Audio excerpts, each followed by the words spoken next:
Então, bom dia, pessoal. Eu me chamo Antônio Diego, sou professor aqui da Universidade Federal Rural do Semiárido. Estou aqui em nome do 6º Congresso sobre Tecnologias na Educação para desejar boas-vindas a todos, todas. Agradecer desde já as professoras Ana Cláudia e Marina Jacinta aqui pela disponibilidade, tá certo? Gostaria também aqui de convidá-los, para prestigiar nossas apresentações de trabalho, certo? Nossas palestras, abertura do evento, que ocorrerá hoje às 18 horas, e será transmitida no YouTube do evento, tá certo? Também os minicursos, no caso esse minicurso vai ser gravado, está sendo gravado, e será disponibilizado posteriormente lá no nosso canal, tá certo? As palestras e as apresentações de trabalho serão transmitidas também, ok? E é isso, certo? Gostaria desde já de passar a palavra às professoras Ana Cláudia Borges, Marina Jacinto da Silva Oliveira, que irão apresentar o minicurso usando storytelling, certo? Enquanto metodologia da aprendizagem ativa, ok? Então, palavra com as professoras. Obrigado.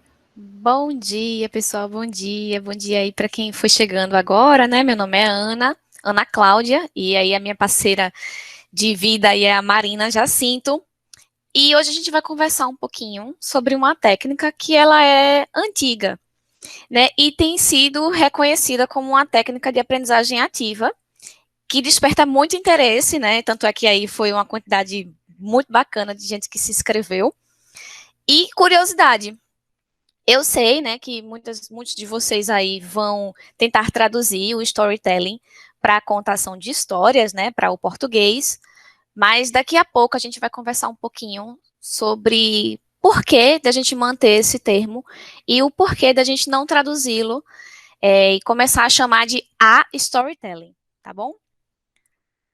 Muito bem. Deixa eu me apresentar então também, amiga. Me lembrei logo daquela música do TikTok. Deixa eu me apresentar, que ninguém aguenta mais, né? Ela passa, eu já passo porque eu não aguento. Sei que eu sou Marina. Ana esqueceu de dizer que ela é da UFPE também, né, amiga? Sim, gente, esqueci. Eu também sou da UFPE, mas eu estou lotada no IFPE. Nós somos mestrandas do programa de pós-graduação em Educação Matemática e Tecnológica lá. Na UFPE, mas a parte da gente é de educação tecnológica, tá, gente? Não é de matemática. Isso. Me perdoem os matemáticos, mas é porque a pessoa aqui é de letras, a outra é pedagogia, de Libras e letras. Pedagogia e Libras. Então, assim, nós não somos muito da área de exatas, mas estamos lá no programa da educação matemática, Mas tá sendo maravilhoso, Sou professora do IFPE também. Nós somos de Pernambuco, eu sou de Recife. Ana, de onde tu és? Eu sou de Jaboatão, A gente mora aqui em Candeias, o Candeias aí. Isso, então, assim, bem-vindos e bem-vindas, Obrigada por terem se inscrito aqui no nosso mini curso. Quando a gente coloca uma proposta dessa, no congresso, nós não sabemos, assim, o que é que vai se dar. Eu até ficava pensando assim, será que o pessoal vai se inscrever? Como é que vai ser, Nós tínhamos imaginado inicialmente que seriam 30 pessoas, aí eu até comentei com a Ana, A dinâmica dessa oficina é um pouco diferente, porque a gente leva a sério o nome oficina, então a gente vai contar muito com a colaboração de vocês para poder fazer dessa manhã uma manhã proveitosa e, por que não, divertida, Para que a gente consiga aprender através de uma maneira mais leve, e de uma maneira mais interativa. Então, nós vamos precisar contar muito com a contribuição de vocês, apesar de que quando a gente soube que eram 90, a gente tomou um susto, Tivemos que refazer o nosso planejamento, mas vamos ver se os 90 vão vir, De uma forma ou de outra vai ser legal, e aí a gente agradece já de antemão por vocês estarem aqui. Eu vou ficar passando os slides, às vezes só para avisar para vocês, a minha tela, quando eu troco de tela, ela trava. Era isso que a gente estava conversando aqui no início. Aí eu travo nas caras e bocas mais ridículas. Não sei por que meu Meet faz isso, tá? Então aí vocês já vão sabendo que não é loucura não, porque eu saí da tela para passar o slide, aí eu parei, tá? Mas vamos embora. Então, Ana já fez uma introdução para vocês, já deu algum spoilerzinho, para vocês ficarem ligados que a gente vai falar de storytelling, Mas que a gente não traduz o nome. E aí, qual vai ser o nosso cronograma? Aqui tem só um pouquinho do cronograma, a gente vai fazer bem mais coisa do que está aí, tá? Só que A gente não vai colocar tudo também para não estar dando spoiler, né? Para poder ter vocês ter terem a algumas surpresa, né? surpresas, O elemento exatamente. surpresa. Exatamente. Então, nessas próximas horas aí, nas quais nós vamos ficar juntos, a gente vai conversar seguindo esse repertório, né? Primeiro a gente vai levantar os motivos pelos quais nós gostamos de ouvir histórias, né? Nós vamos conversar um pouco também a respeito do conceito de aprendizagem ativa, que nesse período de pandemia parece que deu um boom, né? Essa questão de aprendizagem, não é nem aprendizagem ativa, vocês escutam como metodologias ativas, né? Qualquer professor aí do Brasil que abrir um Instagram, parece que pula. Eu brincava que no início da pandemia eu tinha medo de abrir a torneira para lavar a louça e descer assim um link. Participe de um curso de metodologias ativas. Grátis hoje mesmo. Grátis hoje. Baixa o e-book, é um negócio bem assim, né? Apesar de ser uma coisa antiga, né? Que a Ana vai conversar com vocês, mas que está sendo muito falada aí nesse período de pandemia, né? Então a gente vai levantar os princípios da aprendizagem ativa. Nós vamos fazer esse contraponto, contação de história, storytelling, é igual, é diferente, de onde vai para onde vem, né? Tem uma parte aí do Antes do Era Uma Vez, que é na parte que nós vamos conversar sobre a aplicação dessa técnica, né, sobre a qual nós estamos conversando hoje, e vai ter muita prática sim, porque como eu disse a vocês, a gente levou a sério a história da oficina, por isso que eu já vou avisando, se prepare, se estique aí nas cadeiras. Se movimento. Tomem um cafezinho de vocês. Bota o cafezinho aí para jogo. Exatamente, Palma. Paulo Freire, John Dewey, tem uma galera que já trazia, não com esse nome, com outros nomes, né? Já se falava de metodologias ativas lá desde os anos 60, pelo menos. E aí tem gente que pensa que é coisa nova, mas não é, tá? Então, vamos seguir. Ana, vou passar a palavra para você. Ok, pode passar. Então, pessoal, a gente já começa, né? Nos primeiros minutinhos aí, a gente já começa com um Minter para a gente poder saber de vocês se vocês gostam de ouvir histórias.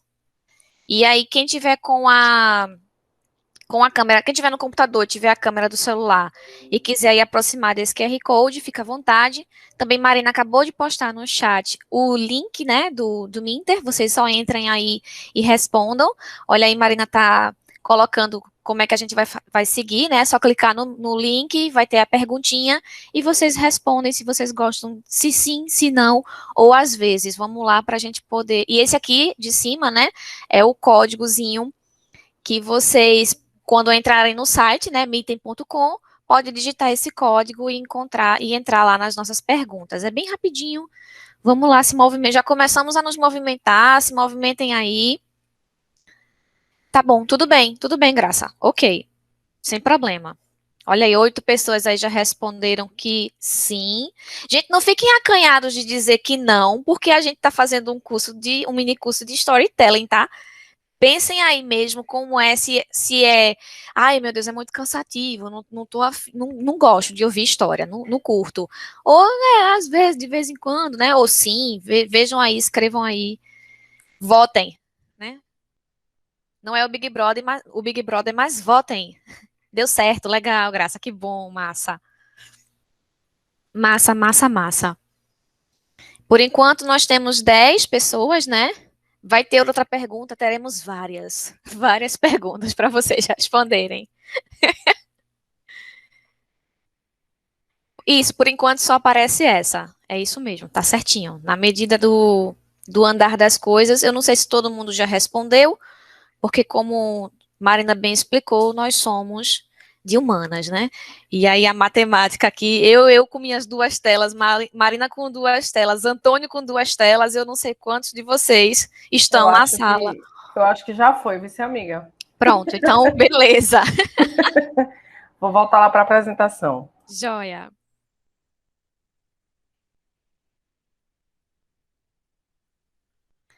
Então, gente, eu sou uma pessoa que gosto de ouvir histórias. Essa pessoa linda e maravilhosa que está nessa tela é a minha mãe, dá para perceber porque eu sou a Xerox dela, né? Acho que ela e meu pai xerocaram aqui. Minha irmã não parece tanto, a gente costuma dizer que ela foi adotada. Eu digo a ela que ela foi adotada, né? Mas eu sou a cópia dessa mulher aí, incrível. E meu interesse por histórias se deu, lógico, pelas histórias que a minha mãe contava lá na rua de casa, quando se podia ficar na rua até tarde, ouvindo histórias de terror, né? Aquelas histórias da perna cabeluda, as histórias da loura do banheiro. Nossa, morro de medo da loura do banheiro. Até hoje eu não digo loura do banheiro na frente do espelho, porque é traumatizante para mim.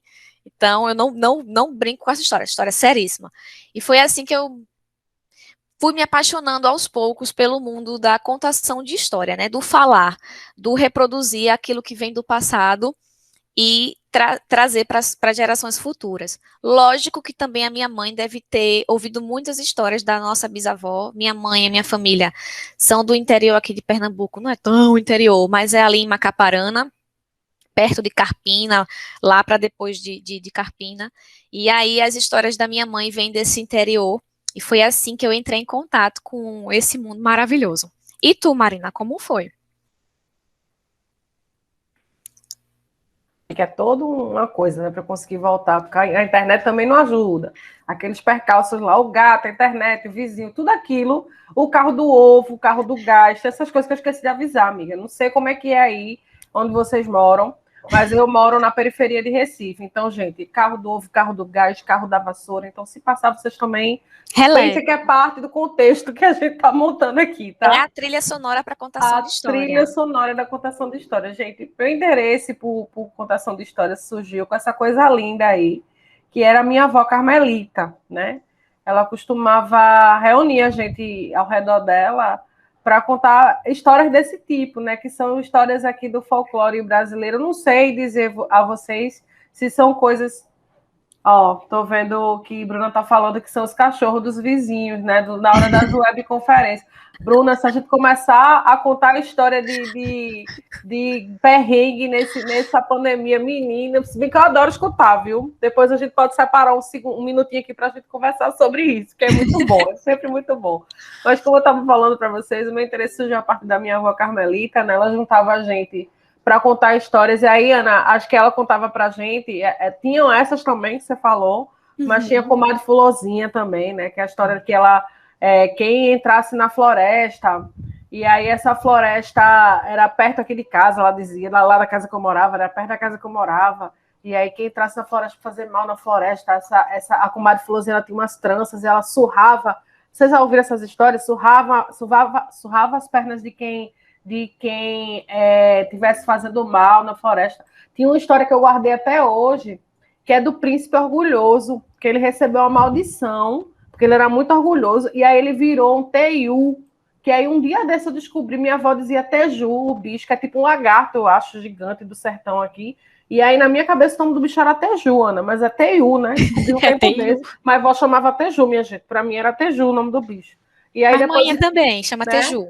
E aí que ele foi transformado em teiu, lá vai eu, teju, tá vendo? Transformado em teiu, né? Então assim, todo mundo tem uma história, tem memória afetiva, né, das histórias que eram contadas por nossas avós, por nossas mães, por nossas bisavós. Muitas vezes são as figuras femininas, né, que contam essas histórias para a gente. E a gente guarda essas memórias afetivas a respeito dessas histórias, porque elas aconteciam geralmente no momento que estava todo mundo junto, né, no momento de união, no momento em que havia troca de experiências, que também tinham lições que perduravam, né, na nossa cabeça durante muito tempo. E aí é muito interessante porque tem muita teoria, né, que trata sobre isso, mas eu gosto muito de citar especificamente Brunner, 86, ele diz que essa história, essa questão da gente guardar o que a gente ouve numa história durante muito tempo acontece porque a probabilidade de memorização de algum conteúdo por meio de uma história é 20 vezes maior do que quando esse mesmo conteúdo é apresentado de outras maneiras, né? E aí eu queria propor já, como eu disse a vocês, o negócio aqui é movimentado, hein? Eu queria propor a vocês um desafio. Gostaria que vocês parassem aí por um minuto e vocês pensassem numa história dessa, a história mais antiga, de repente, ou a primeira que vier à cabeça de vocês também. Uma história que vocês ouviam quando eram crianças, uma história da qual vocês gostavam de ouvir. Vocês lembram de alguma história desse tipo, de quando vocês eram crianças? Aí a gente vai fazer assim. Vocês podem falar aqui no carro do ovo, né, Juliana? Aqui também, daqui a pouco ele passa. Vocês podem falar aqui no chat, mas quem se sentir confortável e tiver possibilidade, disponibilidade, pode abrir o microfone e contar a história pra gente, né? Ana contou. Qual foi a tua mesmo, Ana? Ai, a minha é a loura do A banheiro, loura do né? banheiro. A Você minha foi chama o 3 vezes TU. a loura do banheiro no espelho e ela aparece. A minha foi. Vai sair um filme com a resenha dessa, vice amigo. Um filme de terror, me lembrei agora. Aí vai ter. A minha foi a do TU, porque teve a da Gumad Fulozinha também, mas o TU foi a que ficou marcada. Eu lembro que o dia que eu vi o TU, eu fiquei emocionada. Estava viajando para o sertão aqui de Pernambuco, uma cidade chamada Afogados da Engazeira. E aí estava na estrada, e aí o motorista disse assim: Olha, um Teju! Aí eu, meu Deus, finalmente eu vi. Aí lembrei a história toda, todas as coisas que aconteciam quando eu estava contando essas histórias. Mas é isso, tem alguém que gostaria de compartilhar uma história de infância com a gente? Não se acanhem, não, minha gente. Vocês já viram aqui Fiquem à que aqui o vontade. clima fiquem à vontade, viu? Se tiver alguém que quiser também escrever aqui no chat essa história, Isso. pode ficar à vontade, hein? Posso falar? Pode, Bruna. Pode sim, Bruna. Eu lembro que tinha um primo meu que adorava contar histórias de terror quando eu era criança, né? Do lobisomem, da lua cheia. E eu lembro que eu tinha dificuldade de dormir porque eu ficava pensando, né, nas histórias que ele contava. E foi uma coisa que marcou assim muito a minha infância, né? Embora eu tivesse medo, foi um registro que eu tenho da família reunida à noite, de churrascos de família. Então, isso foi bem marcante, assim. E outras lembranças que eu tenho, assim, de histórias é da minha avó, contando de como eram as coisas no tempo dela e me incentivar a fazer receitas de coisas quando ela fazia quando era criança. Então, são umas memórias bem, bem fortes, assim, bem marcantes. Que legal, Bruna. Obrigada por compartilhar com a gente. Tem mais alguém? Eu vi Graça falando aqui, não foi, Ana? No chat, que a história do homem do saco, menina, esse Morria homem do de medo. saco. E o pior é que a gente ainda tinha a materialização do homem do saco. Quem assistia Chaves? Né? Era. Porque Chaves tem um episódio icônico do Seu Madruga, chapéu, sapato, né? Pronto. Você ainda tinha materializado. Juliana vai contar pra gente. Vai, Ju. Ó, gente, é uma história assombrosa, tá? Porque aconteceu realmente.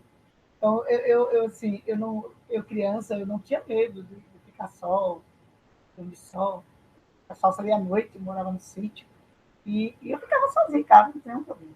E aí, de repente, um dia, né, gente dormindo junto, eu e minhas irmãs, as irmãs todas mais velhas do que eu, de repente aparece uma voz, importunando uma das minhas irmãs, dizendo, aquela voz cansada, papai, eu quero você, eu quero estar com você, eu gosto de você. E minha irmã brigando com ele, brigando, empurrava e dizia, saia daqui, quem é você? Você quer oração? Quer um Pai Nosso? O que você quer? Você não é meu pai, não, meu pai está dormindo. Enfim, uma luta. E aí, acorda minha irmã assombrada, mais velha do que eu, e eu me acordo num susto tremendo, ouvindo a voz, né? Ouvindo minha irmã gritando com calma, com a voz, que a gente não via ninguém. E aí, de repente, minha irmã mais velha do que eu e ela, que estava brigando com a voz, deu um grito grande para o papai. Papai levanta assustado, mamãe também, olha as portas, olha tudo fechado, não tinha nada. E aí minha irmã olhava assim, né? Se você quer uma missa, diga que eu mando rezar. Você quer um Pai Nosso? Eu rezo. Mas você não vem aqui atormentar, não, que papai nunca veio aqui cutucar a gente, não. Por fim, eu fiquei assombradérrima, minha irmã também. Não ficava mais em casa só, não dormia sozinha, não ficava no escuro. E aí minha mãe era muito orante, graças a Deus, ensinou a rezar o Santo Sinal, né? Uma oração que a gente faz o Santo Sinal 3 vezes. E aí eu passei a rezar essa oração todo dia antes de dormir. Gente, depois disso, pode vir o assombro que vier. Eu não tenho medo de coisa alguma. E assim, a gente fica perguntando, mas o que foi isso? Não tem explicação. Nem o padre soube explicar, nem o pastor soube explicar, mas que a gente ouviu. Menina, obrigada, Juliana, por compartilhar com a gente. Os famosos mal-assombros. Os mal-assombro, aqui em Pernambuco, eu acho que nas outras cidades do Nordeste também, né? A gente, mal-assombro, a gente juntou numa palavra só. Isso. Mal-assombro, mal-assombrado. Foi um famoso mal-assombro, né, Juliana? Exato, Marina. E aí, quando alguém colocou aí a perna cabeluda, eu lembrei disso, porque minha irmã sentia como se fosse uma perna batendo nela. Entendeu? Aí eu Menina, tu teve contato com a perna cabeluda. Ai, gente, real. fraca demais para essas histórias. Eu sou fraca Mas demais. ter fé e superar, porque aí eu não tenho mais medo dessas coisas. O legal é que tua mãe te ensinou a oração. Você lembra da oração até hoje? Lembro. Lembra, tá vendo? É muito interessante isso. Lembro. E Que quando legal. alguma coisa me atormenta, eu rezo. Já puxa pra oração. Depois tu ensina pra gente essa oração. Viu? Por favor. O Brasil tá mal assombrado, gente. A gente precisa... Tá certo. Vamos nos defender dos malassombros. Vamos defender dos malassombros. Obrigada, viu, Juliana, por compartilhar conosco. Tem mais alguém que gostaria de compartilhar alguma história, gente? Tá, tu desligou o microfone, Marina. Eita, eu disse, não tenho vergonha de compartilhar as histórias com a gente não, hein? E se na cidade de vocês chamar diferente de malassombro, por favor, avisem, né? Contem pra gente aqui, tá? Deixa eu ver, acho que teve só a história do Homem do Saco, né? Que foi falada aqui. Sempre tinham dessas histórias, né? Então, mais alguém quer compartilhar? Lembra que a gente vai aperrear vocês amanhã todinha, viu? É melhor vocês já irem perdendo a vergonha agora pra falar com a gente. Isso. Pronto, então, deixa eu ver se... Acho que não tem, né? Então, eu vou seguir, tá, gente? É muito interessante. Eu sei que vocês podem estar com vergonha de compartilhar, mas eu tenho certeza que vocês se lembram de alguma história dessa época, de quando vocês eram crianças, né? Com certeza, vocês podem não lembrar com riqueza de detalhes, mas com certeza vocês se lembram. E aí é interessante a gente levantar os motivos, né? Por que é que a gente lembra dessas histórias, né? E aí é muito interessante que quando eu paro para refletir sobre isso, eu lembro que essas histórias elas me acompanharam, né, a vida toda, como eu falei. Hoje eu consigo conversar sobre elas. Eu não sei mais a riqueza de detalhes, né? Minha avó, ela tinha uma riqueza de detalhes, ela mudava a voz, né? Tinha a questão das vozes diferentes, tudo aquilo que quem é contador de história sabe que tem que ser feito. A avó fazia intuitivamente, e a mãe de Ana com certeza fazia também. E aí, mais na frente, quando eu comecei a utilizar a contação de histórias, né? Nas minhas aulas, eu sou professora de inglês, eu vi que ela servia para trazer ludicidade para a minha aula, mas também era possível fazer o uso dela como uma ferramenta de propulsora de pensamento crítico. E aí a gente tem aqui essa fala de Puig, 98, na qual ele diz que a criança, quando ouve histórias, ela consegue perceber as diferenças que mostram os personagens bons e maus, feios e bonitos, poderosos e fracos, facilita a criança a compreensão de certos valores básicos da conduta humana ou do convívio social. Através deles, a criança incorporará valores que desde sempre regem a vida humana. Então, vejam que isso acontece não somente com as crianças, viu? Esse poder que a história tem, não somente de ficar gravado na nossa mente, mas também de trazer alguns valores, apresentar algumas questões de sociedade. Isso impacta a vida adulta também, né? Todo mundo sabe aqui, eu tenho certeza que o coração de vocês acelera quando vocês escutam a segunda frase assim: menina, nem te conto.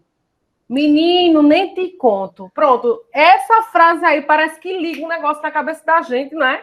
Que você pode estar fazendo o que for, você para, você presta atenção e você consegue reproduzir depois. Não sei como é que vai ser reproduzido, né? O que você vai reproduzir depois do menino, não te conto, mas você vai lembrar, né, Ana? Com certeza. Quem conta um conto, né? Depois aumenta um ponto.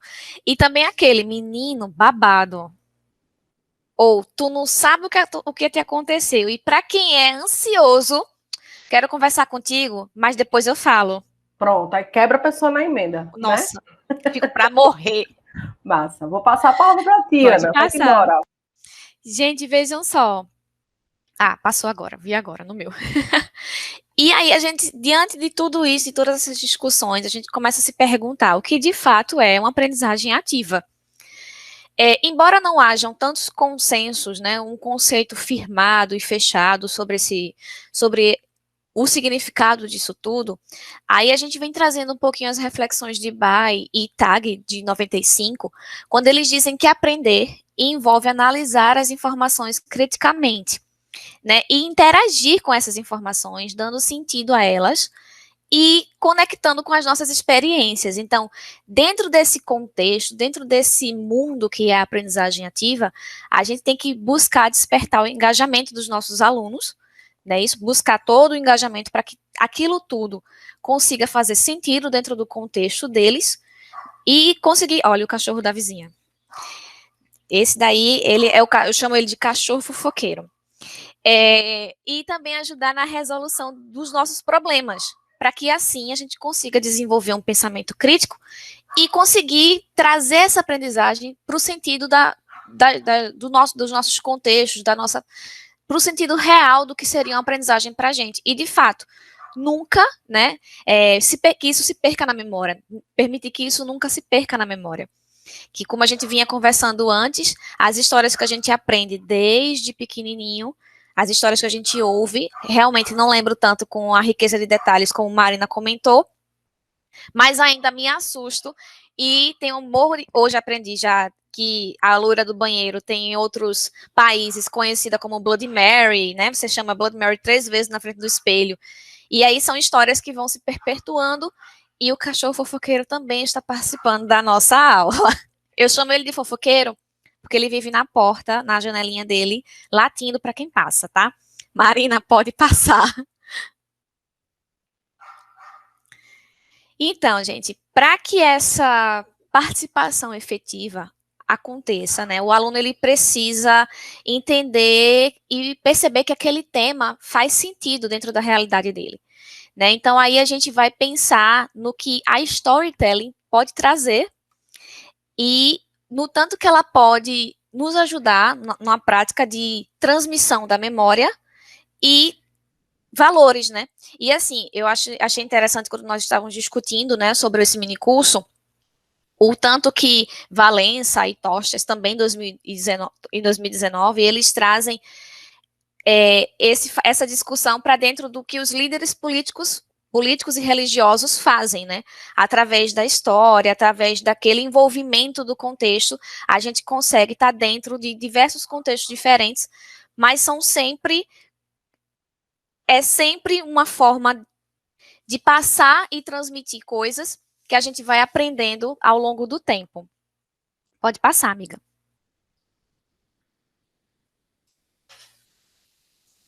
E aí, né, gente, a gente vai ver aqui um pouquinho um vídeo. Vocês vão assistir um vídeo. E nesse vídeo a gente vai levantar um pouquinho as definições e um pouquinho de exemplos sobre metodologias ativas. Marina vai passar esse vídeo para vocês, né? Também coloca o link do vídeo no chat, Marina, caso... Vou colocar. Agora, amiga, eu estava pensando o seguinte aqui, gente, vocês já deliberações de última hora. Isso. Eu estava olhando, tem 14 pessoas aqui. Show. E a gente tinha pensado de fazer grupos, né? Para vocês irem para os grupos de vocês, conversarem bem direitinho isso aí, preencherem uma proposta que a gente tem e voltar. Como tem 14, eu estou pensando, Ana, o que achas da gente fazer dessa forma? Ao invés de a gente passar o vídeo aqui. Curti. Porque aí o pessoal se conhece, a oportunidade de vocês trocarem aí já contatos, fazer aquela coisa que a gente faz no congresso presencial, que é conhecer gente do Brasil todo, né? Boa. Vamos fazer, o que é que tu achas? Eu posso ir organizando aqui. Pronto, eu acho uma ótima ideia. A gente passa o vídeo aqui, para todo mundo assistir junto, e aí eu abri 2 salas do Meet, certo? Aí vocês iam para essas salas do Meet, e a gente vai dizendo os grupos quais são.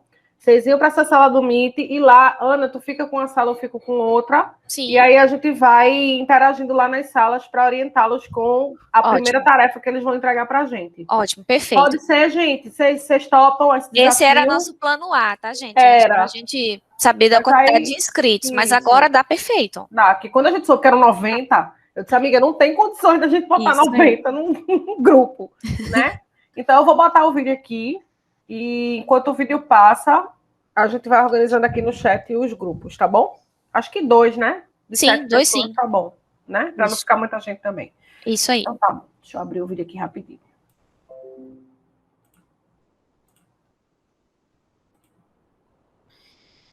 Gente, enquanto que Marina tá abrindo aí o vídeo, contando histórias, né? O cachorro fofoqueiro, ele é um cachorro de uma vizinha que também gosta muito de fofocar com as outras. E aí, certo dia, o meu esposo estava na janela tomando café e ele me grita assim: amor, o cachorro fofoqueiro tá bem ali. E a dona te ouvindo, Gustavo. Pelo amor de Deus. Ai. Não faz isso que a gente tá chamando ela de fofoqueira. Vamos pôr o vídeo aí, gente. Pronto, só para recapitular, né, que a gente vai contando tanta história, o intuito desse vídeo é que a gente levante uma definição, além de alguns exemplos do que seria essa aprendizagem ativa, né, do que seriam essas metodologias ativas, né, que na verdade a aprendizagem ativa é uma base, né, que ajudou a criar as metodologias ativas. Então, deixa eu colocar aqui o vídeo e a gente assiste, daqui a pouco a gente volta.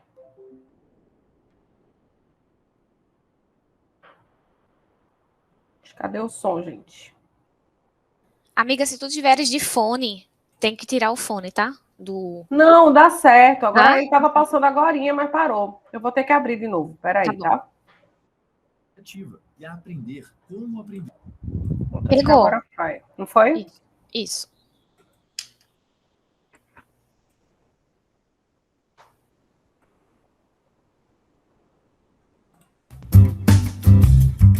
O ensino tradicional é aquele no qual o professor transmite os seus conhecimentos para os alunos. Hoje vamos conhecer algumas alternativas que podem complementar o ensino tradicional e que têm sido chamadas de metodologias ativas.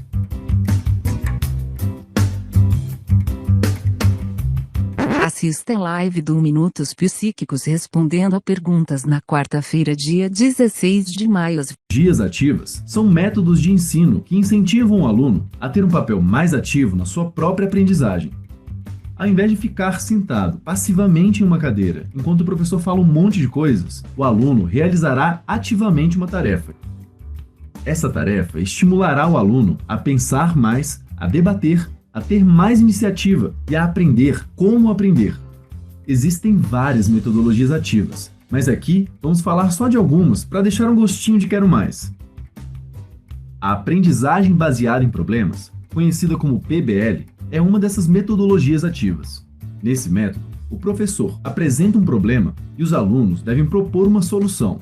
O professor facilita o estudo e a discussão dos alunos para que encontrem uma solução, mas são eles que precisam descobrir quais habilidades e conhecimentos precisam desenvolver, eles que devem desenvolver ambos e aplicá-los à situação problema.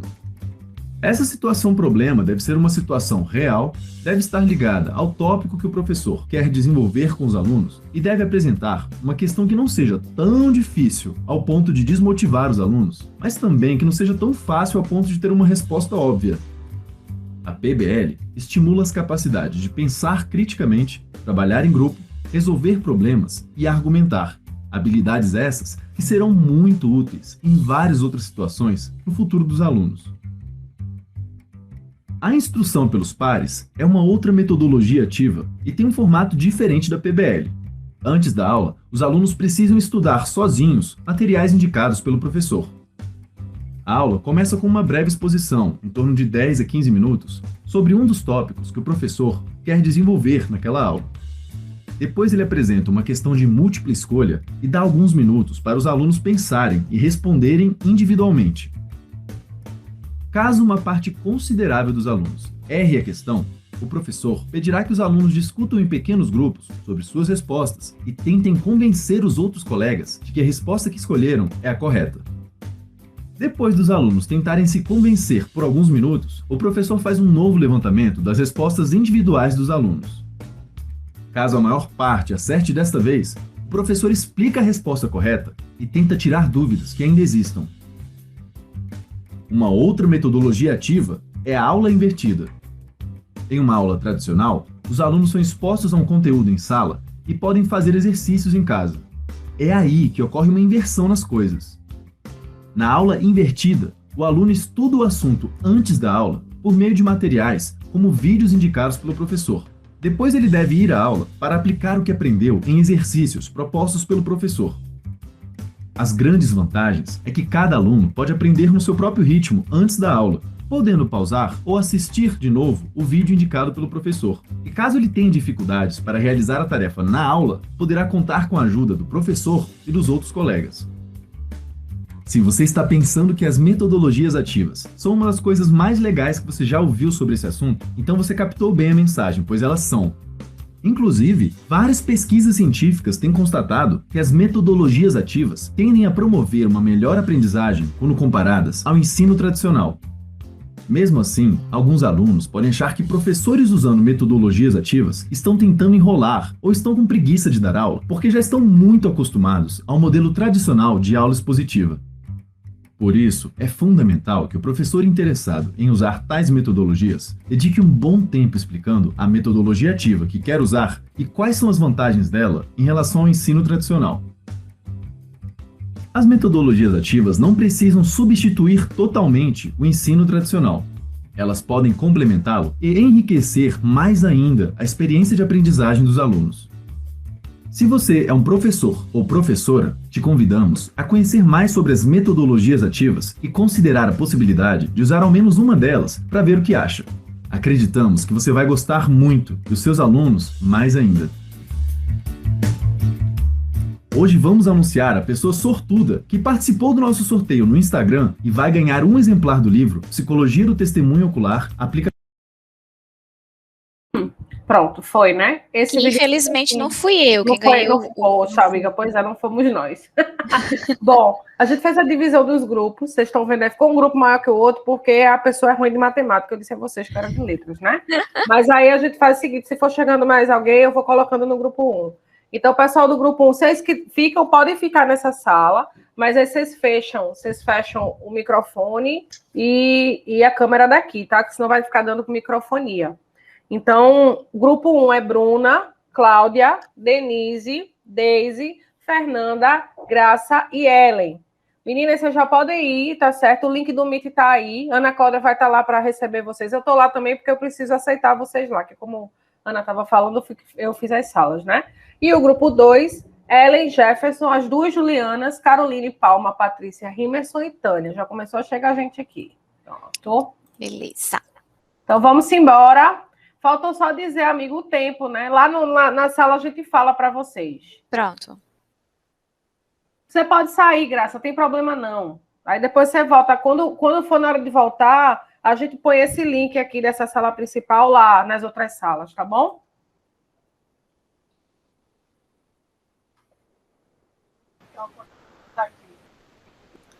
Deixa eu fechar aqui meu microfone dessa e para outra.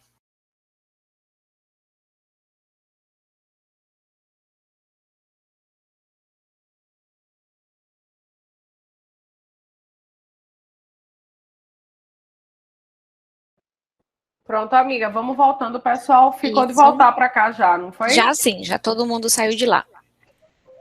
Então, pronto. Como é que foi aí no teu grupo? O meu grupo, o pessoal estava meio tímido ainda, né? Mas aí eu estava olhando que eles fizeram as contribuições, né? A gente vai conversar rapidinho aqui sobre essas contribuições que vocês trouxeram. E aí vamos abrir o microfone para quem mais quiser comentar, porque eu sei que tem muita gente que já sabe, já entende, já estuda de metodologias ativas e gente que só ouviu falar também. Isso como aí. Eu estava brincando, né, no início da nossa conversa, que eu tinha medo de abrir a torneira para lavar a louça e sair um link lá de curso. De tanto que se falou disso, que é uma coisa tão antiga já, né? Mas que está sendo reciclada e ressignificada, principalmente nesse período pandêmico, né? E o bacana lá no grupo da gente, Marina, é que tem gente que está... assim como foi, acho que foi o Remerson que falou, né? Que vai fazer um trabalho. Tem um pessoal aí que está almejando entrar no mestrado, e aí, quem sabe, né? Não é uma proposta bacana de se trabalhar. Olha aí, minha gente, olha aí, hein? Bom, vamos dar uma olhada nas produções, né, Ana? A gente vai conversar um pouquinho. Eu vou compartilhar a tela aqui. Eu estou vendo que teve o grupo 2 e o grupo 1. Vamos começar pelo grupo 1. Deixa eu botar para apresentar aqui. Deixa eu ver se eu consigo deixar pequenininho. É fogo, porque quando eu ponho para apresentar, eu não consigo ver mais ninguém, tá, Ana? Então, se você puder ir tocando por aí os comentários desse grupo, comigo. E depois no 2 eu falo, tá? Beleza. Então, deixa eu compartilhar a tela aqui. Pronto. Pronto, meninas. E aí, quem é que vai começar a apresentação? Vai falar um tiquinho? Posso começar. Legal, Bruna.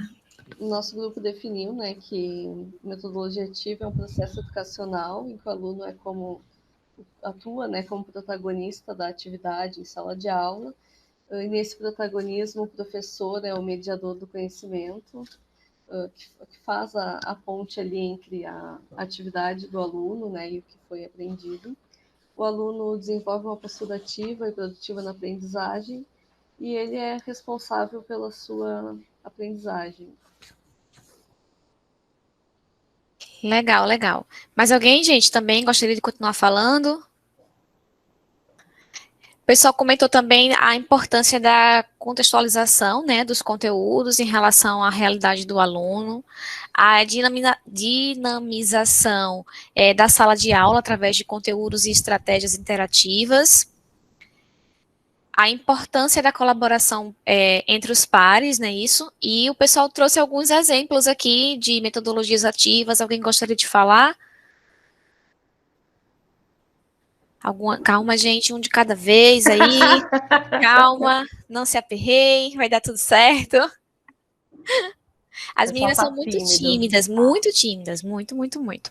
Mas tá de boa. Vai, Ana. Tá tranquilo, tudo bem. Então, alguns exemplos foram a gamificação, né? A instrução por pares, a sala de aula invertida, que as meninas até comentaram, acho que foi a Graça e a Fernanda, né, falaram até que curtiram muito essa metodologia de você, é realmente uma das mais antigas aí, né, disponibilizar esse material e já ir para a sala de aula com esse tipo de proposta definida, né, atividades com resolução no próprio grupo, o ensino híbrido, e aí tem aqui, entre parênteses, dentro do ensino híbrido, né, flerte à la carte, eu achei o máximo, laboratório rotacional, rotação por estações, o ensino híbrido sustentável e disruptivo. A gente conhece um monte desses termos aí, né, mas aí gostaria depois, quando os grupos terminassem as apresentações, de falar, que vocês também falassem as experiências de vocês nessas outras metodologias. Prontinho, pode passar para o grupo 2, Marina. Pronto, aí eu vou falando, amiga, porque aí foi o pessoal que estava comigo, tá dando para me ouvir, né? Que eu não estou vendo ninguém. Claramente. O Google Apresentações, ele toma a tela toda, né? Mais fácil da gente mexer, mas em compensação não vejo mais ninguém. E eu devo provavelmente estar travada numa pose bem ridícula, mas vamos embora. Não se aperreia, tá não, graças a Deus. Estou com a cara de plena, de acadêmica, apresentando trabalho. Isso, acadêmica, apresentando trabalho no congresso chique, obrigada, maravilhoso. Pronto, obrigada. Que é onde eu estou, né, minha gente? É onde a gente está. Exatamente. Bom, o grupo 2 trouxe essas definições. Quem estava desenrolando esses slides, né, anotando as contribuições dos colegas foi Caroline. Eu não sei se ela tem disponibilidade de falar. Caroline, estás por aí? Eu já elegi uma pessoa, né? Oi, pode ser. Fala para a gente, Carol. Certo. Nós colocamos que o aluno desenvolve a autonomia, o protagonismo, o pensamento crítico. O aluno colabora com o processo de ensino e aprendizagem, ou seja, ele é ativo, ele não é só mais um ouvinte. O conteúdo da aula é disponibilizado antecipadamente e a turma estuda em casa, levando para a sala de aula materiais e pesquisas relevantes para compartilhar com o professor e os outros estudantes também. Aquele momento de colaboração, né, aprendizagem colaborativa. As aulas se tornam mais dinâmicas e nós colocamos também alguns tipos de metodologias ativas, que é a sala de aula invertida, aprendizagem baseada em grupos, aprendizagem baseada em projetos, aprendizagem baseada em problemas, gamificação e o ensino híbrido. Maravilha, maravilha. Obrigada, viu? Show Deixa eu de bola. Antes da gente abrir o microfone, Ana, para o pessoal compartilhar as experiências, eu queria fazer aqui fazer um comentário a respeito desse primeiro slide. Eu gostei muito que quando a gente falou metodologias ativas, e o grupo 1 trouxe também o ensino híbrido. Fiquei feliz, assim, porque é uma coisa que eu tenho defendido, tenho apanhado, viu? Vou dar spoiler, tenho apanhado bastante, mas tenho defendido que a gente não pode mais estar chamando. Na verdade, não sou eu que defendo, tá? Tem duas autoras, Filatra e Cavalcante, que a partir de 2018 elas passaram a chamar essas abordagens e essas metodologias de metodologias inovadoras. E aí elas colocam num balaio só todas as metodologias ativas, e elas definem, né, elas dividem as metodologias de acordo com a intenção e o contexto, né, no qual elas são aplicadas, e elas dizem que o ensino híbrido, apesar de não ser uma metodologia ativa, tem uma diferença, né, entre as metodologias e o ensino híbrido, porque o ensino híbrido ele precisa de ter tecnologia mediando, e as metodologias ativas não precisam da tecnologia, essa é a diferença principal, mas de dizer que todas são metodologias, né? E são metodologias inovadoras, que estão buscando aí essas coisas que vocês trouxeram, né? Que os dois grupos trouxeram, na verdade, né? Que é o aluno como protagonista, né? O professor como mediador, com esses papéis bem definidos, né? Desenvolvimento da autonomia. É bom que vocês fizeram o meu trabalho. Eles fizeram o meu trabalho, Ana. Porque eu ia comentar daqui a pouco. Marina. Oi, Cláudia. Oi. Oi, minha amada. Por favor, você diz o nome, repete o nome das autoras? Pilatre Cavalcante. Esse livro é uma bíblia, eu brinco, viu? Isso. Perdoem os evangélicos. Vou botar aqui no chat, viu? E vocês vão dizer assim, quando vocês lerem, vocês vão dizer Marina e Ana, que Deus abençoe vocês imensamente por esse livro. Olha, o nome do livro é Metodologias Ativas. Isso aí. Filatro e Cavalcante. Não me lembro, não sei se tu lembras, Ana. A editora, eu acho que não, mas aí são os dados que eu lembro. Metodologias Inovativas, Filatro e Cavalcante, 2018. Esse livro é o que tem de mais novo na discussão dessas metodologias inovadoras, sabe? Ele é fantástico, ele abriu minha mente. Ana, tu tinha visto o preço, ele estava quanto, amiga? Oi, mas pode falar, deixa eu baixar aqui um pouquinho. 49. Pode falar. Acho que está aberto o microfone de Cláudia. Eu acho que sim, fecha aí, Marina. Eu não consigo, porque eu não sou a dona do... Eu não sou...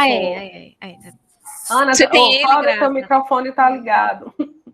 Olha, graça... devagarzinho, Vani, porque você voltar a andar... Cláudia, teu microfone tá ligado. Perdão. Tem bronca não. Tá tudo bem. Tem bronca não. Cláudia, a Graça tá dizendo que comprou no CIAD e é ótimo. Não é não, Graça? Pela Saraiva, tá aí pra testar. A editora Saraiva. Tá 50 dinheiros, mas minha gente, se vocês puderem, façam, se vocês têm interesse nessas temáticas, façam esse investimento, porque o livro é babado. É muito bom. Babado aqui em Pernambuco é uma coisa boa, viu? Pode ser também coisa ruim, né, amiga? Depende do contexto. Depende da cara, da expressão facial, gente. Se a menina é babado, é porque quer dizer que é muito bom. Agora, que babado, viu? Não é uma coisa boa, não. Depende do contexto. Mas, enfim, né? Eles fizeram meio que o meu trabalho já de sistematizar essas ideias. Mas aí eu queria ouvir, gente, quem tiver disponibilidade, claro, né? E quem puder. Se vocês já usam metodologias ativas nas salas de vocês, que tipo de metodologia vocês curtem, assim, vocês acham que é mais legal? Ou se vocês não usam, qual vocês têm vontade de aprender mais, se aprofundar? E se vocês... qual dessas vocês gostariam de aplicar? Me digam para a gente aí. A Fernanda levantou a mão. Oi, Fernanda. Tá fechado teu microfone. Pronto. Eu faço mestrado em Tecnologia da Informação e Gestão em Saúde, mas eu tenho um projeto de ensino de tecnologia para o público maduro, né, para idosos. E eu uso muito a metodologia ativa, assim, na verdade, minha formação não é em educação, né, mas eu estudei muito para montar esse projeto, né, e uma das coisas que eu vejo que tem muito resultado com os idosos é procurar temas e questões que façam sentido para eles. Isso facilita muito a aprendizagem, né? E colocar eles na prática, assim, questões objetivas que eles possam se sentir capazes, né, e ter autonomia no manejo das questões. Eu vejo que funciona muito. Que legal, Fernanda. Obrigada por compartilhar a sua experiência com a gente. E aí, mais alguém? Juliana Santos. Oi, Ju. Eu oriento, eu sou da UTEC Gregório Bezerra, na Várzea, né, Recife, na rede municipal do Recife, e faço acompanhamento tecnológico com algumas escolas, 5 escolas de casa. E uma das escolas, que é integral, eu acompanho o plano de robótica e faço as orientações. Então, nós começamos a trabalhar robótica para a competição, e aí, dentro desse projeto, eu comecei a fazer um trabalho da robótica pedagógica, e usando mais a questão da metodologia ativa, né, de trabalho de grupos, de atividades terminadas pedagogicamente, de criação de modelos, como a gente chama de para que os meninos pudessem ver que a robótica não era apenas competição. Então, eles construíram vários protótipos, né, de roda gigante, de trem, vários protótipos, colocaram em funcionamento, né, isso programado com programação do INST, e fizeram uma apresentação pedagógica para toda a escola, então um trabalho coletivo foi assim fantástico e acho que teve um grande efeito. A pandemia nos parou, né? E aí a gente fez alguns contatos, algumas conversas de forma online, ainda não voltamos presencial, mas assim foi um trabalho muito importante. Inclusive, não só o meu trabalho, mas como das outras colegas que são professoras multiplicadoras, também da UTEC, serviu de aparato para a pesquisa de mestrado da professora Simone Laureano. Então, assim, foi muito bom. Que maravilha, viu, Juliana? Obrigada. Eu acho que eu conheço Simone. É Simone o quê? Juliana? Juliana, você... Tá com o microfone desligado. Agora foi. Foi. Simone Laureano, que é do Edumatec, né? Conheço. A gente conhece Juliana. Ou a gente conhece Simone. Qual foi outro nome que você falou que eu não vi? Ela faz um trabalho com o professor Marcos, né? Marcos Barros, com a professora auxiliadora Família. E aí ela fez a pesquisa dela nos grupos dos clubes de robótica. E eu e as minhas 3 colegas da UTEC acompanhamos e orientamos nas escolas. Que legal. Tá vendo, gente? Só experiência massa. Eu conheci Simone. Auxiliadora é minha orientadora, gente. Maria Auxiliadora Soares Padilha. Minha orientadora. É ela, minha orientadora. Que massa, Ju. Obrigada, viu, por compartilhar a sua experiência conosco. Mais alguém para a gente encerrar essa parte? Deixa só eu dar um avisozinho aqui para Fernanda. Fernanda, depois, se você está fazendo aí o teu mestrado, eu também tenho uma dissertação de mestrado de uma colega que fala sobre inovação na terceira idade, na EJA. Então, aí depois você pega meu e-mail e eu passo para você, tá bom? Olha aí, tá vendo? Estou dizendo a vocês que esse negócio é bom, gente, que a gente vai trocando ideia, trocando figurinha, sempre ajudando. Oi, Ju. É da professora Amélia? É da professora Amélia, Ana? Tu lembra o nome da professora que escreveu? Não, não é de Maria Amélia, não. De Maria Amélia é outra, não. Ok, ela também trabalhou nessa que massa, estou dizendo a vocês. Aqui maravilha. A gente já se conhece, tudo conectado. Bruna? Eu, na verdade, não sou docente, a minha graduação é em design, e desde as minhas primeiras experiências como designer, eu trabalhei com tecnologias educacionais.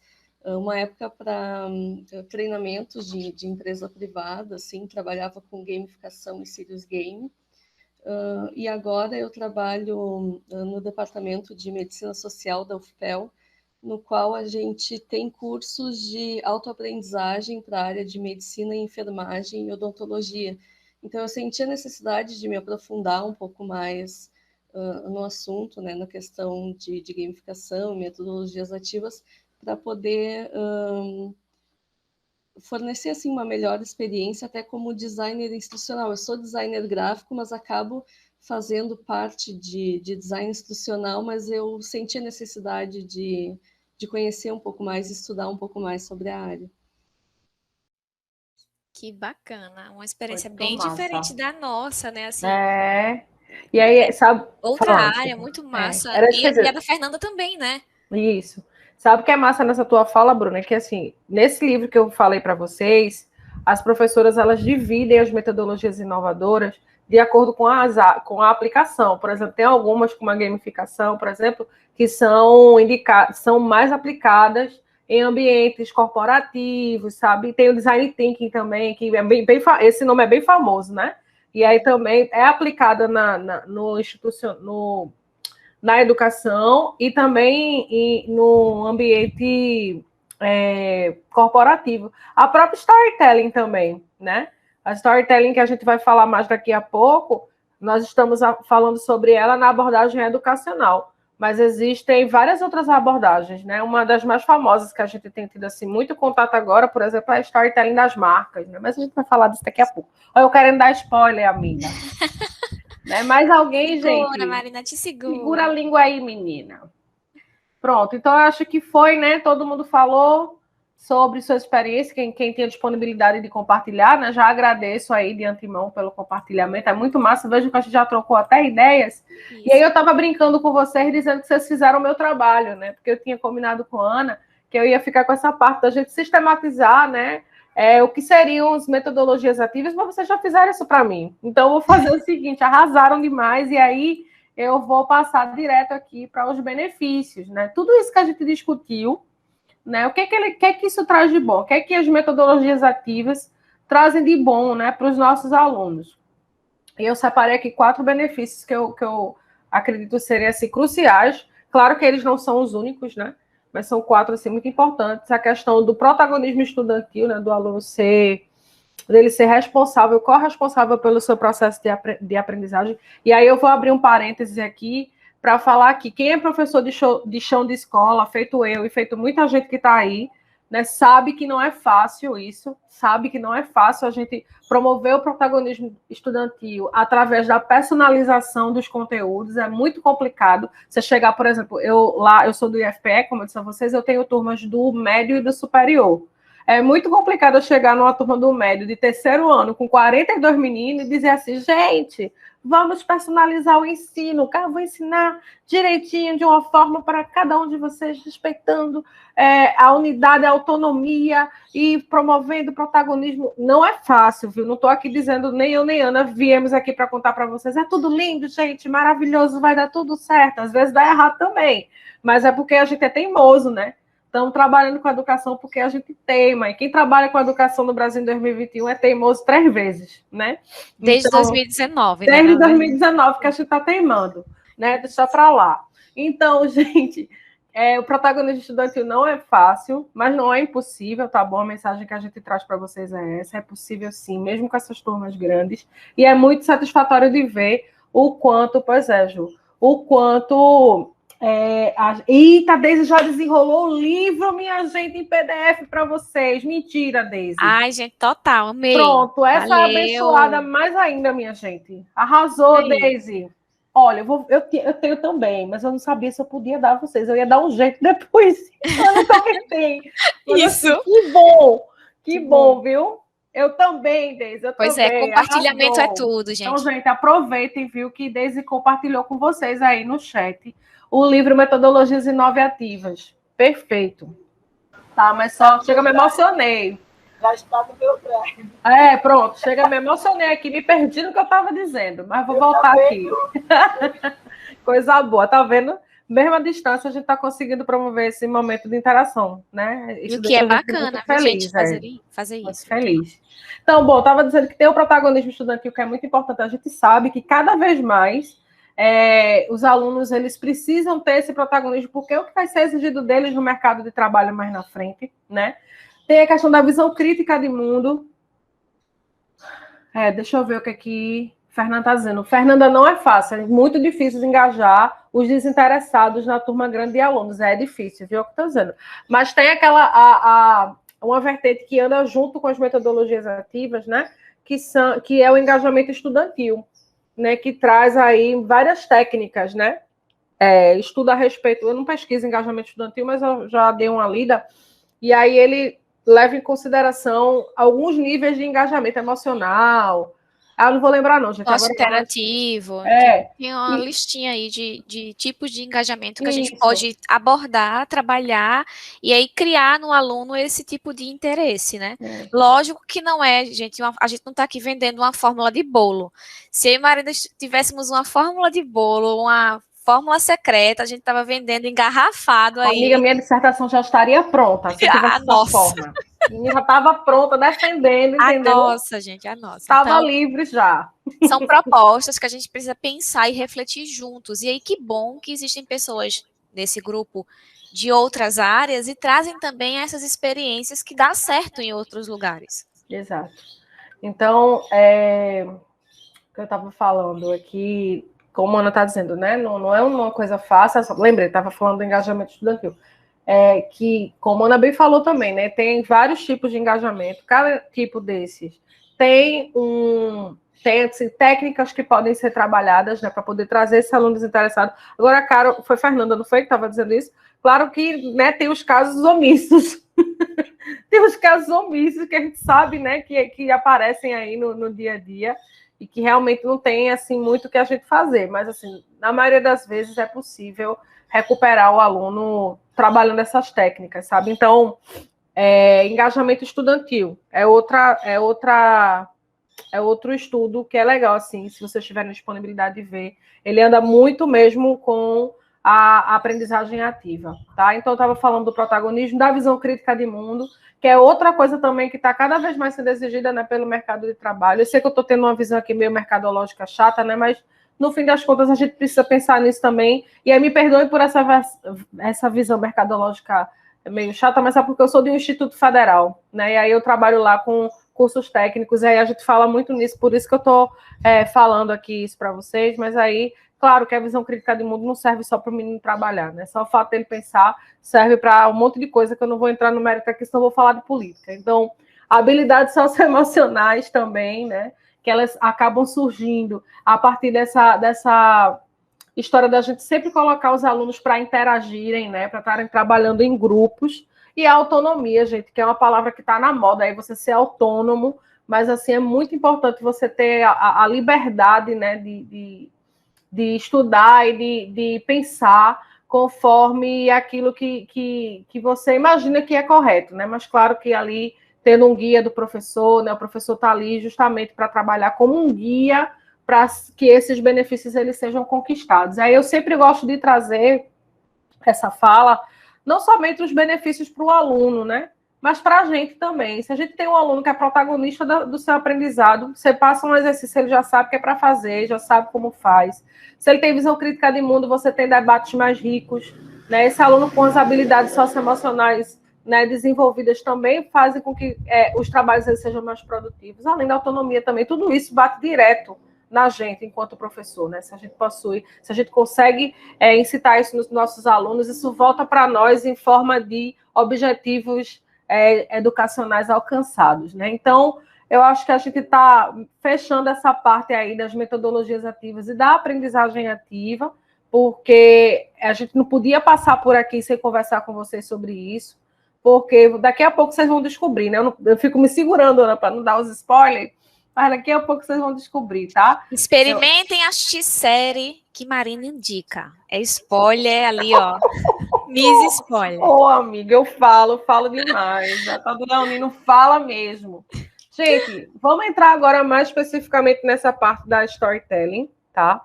E aí eu quero saber de vocês se vocês acham que existe alguma diferença entre storytelling e contação de histórias, tá? Mas a gente tinha pensado no Mentimeter, vou botar o link aqui de volta então. É o mesmo Mentimeter que a gente usou lá no começo da oficina. Isso. Né, amiga? Eu vou botar aqui no chat, tá? Vocês entram lá, eu já vou compartilhando a tela. Eu não sei porquê, Ana, acho que tá bichado aqui o meu teclado, eu não tô conseguindo colar link aqui na sala. Será que tu podias colar esse link? Colo sim, deixa só eu pegar aqui no... Não sei o que dá. Desde a outra sala eu estava tentando colar o link desse Meet principal e não estava conseguindo. Bom, se você puder...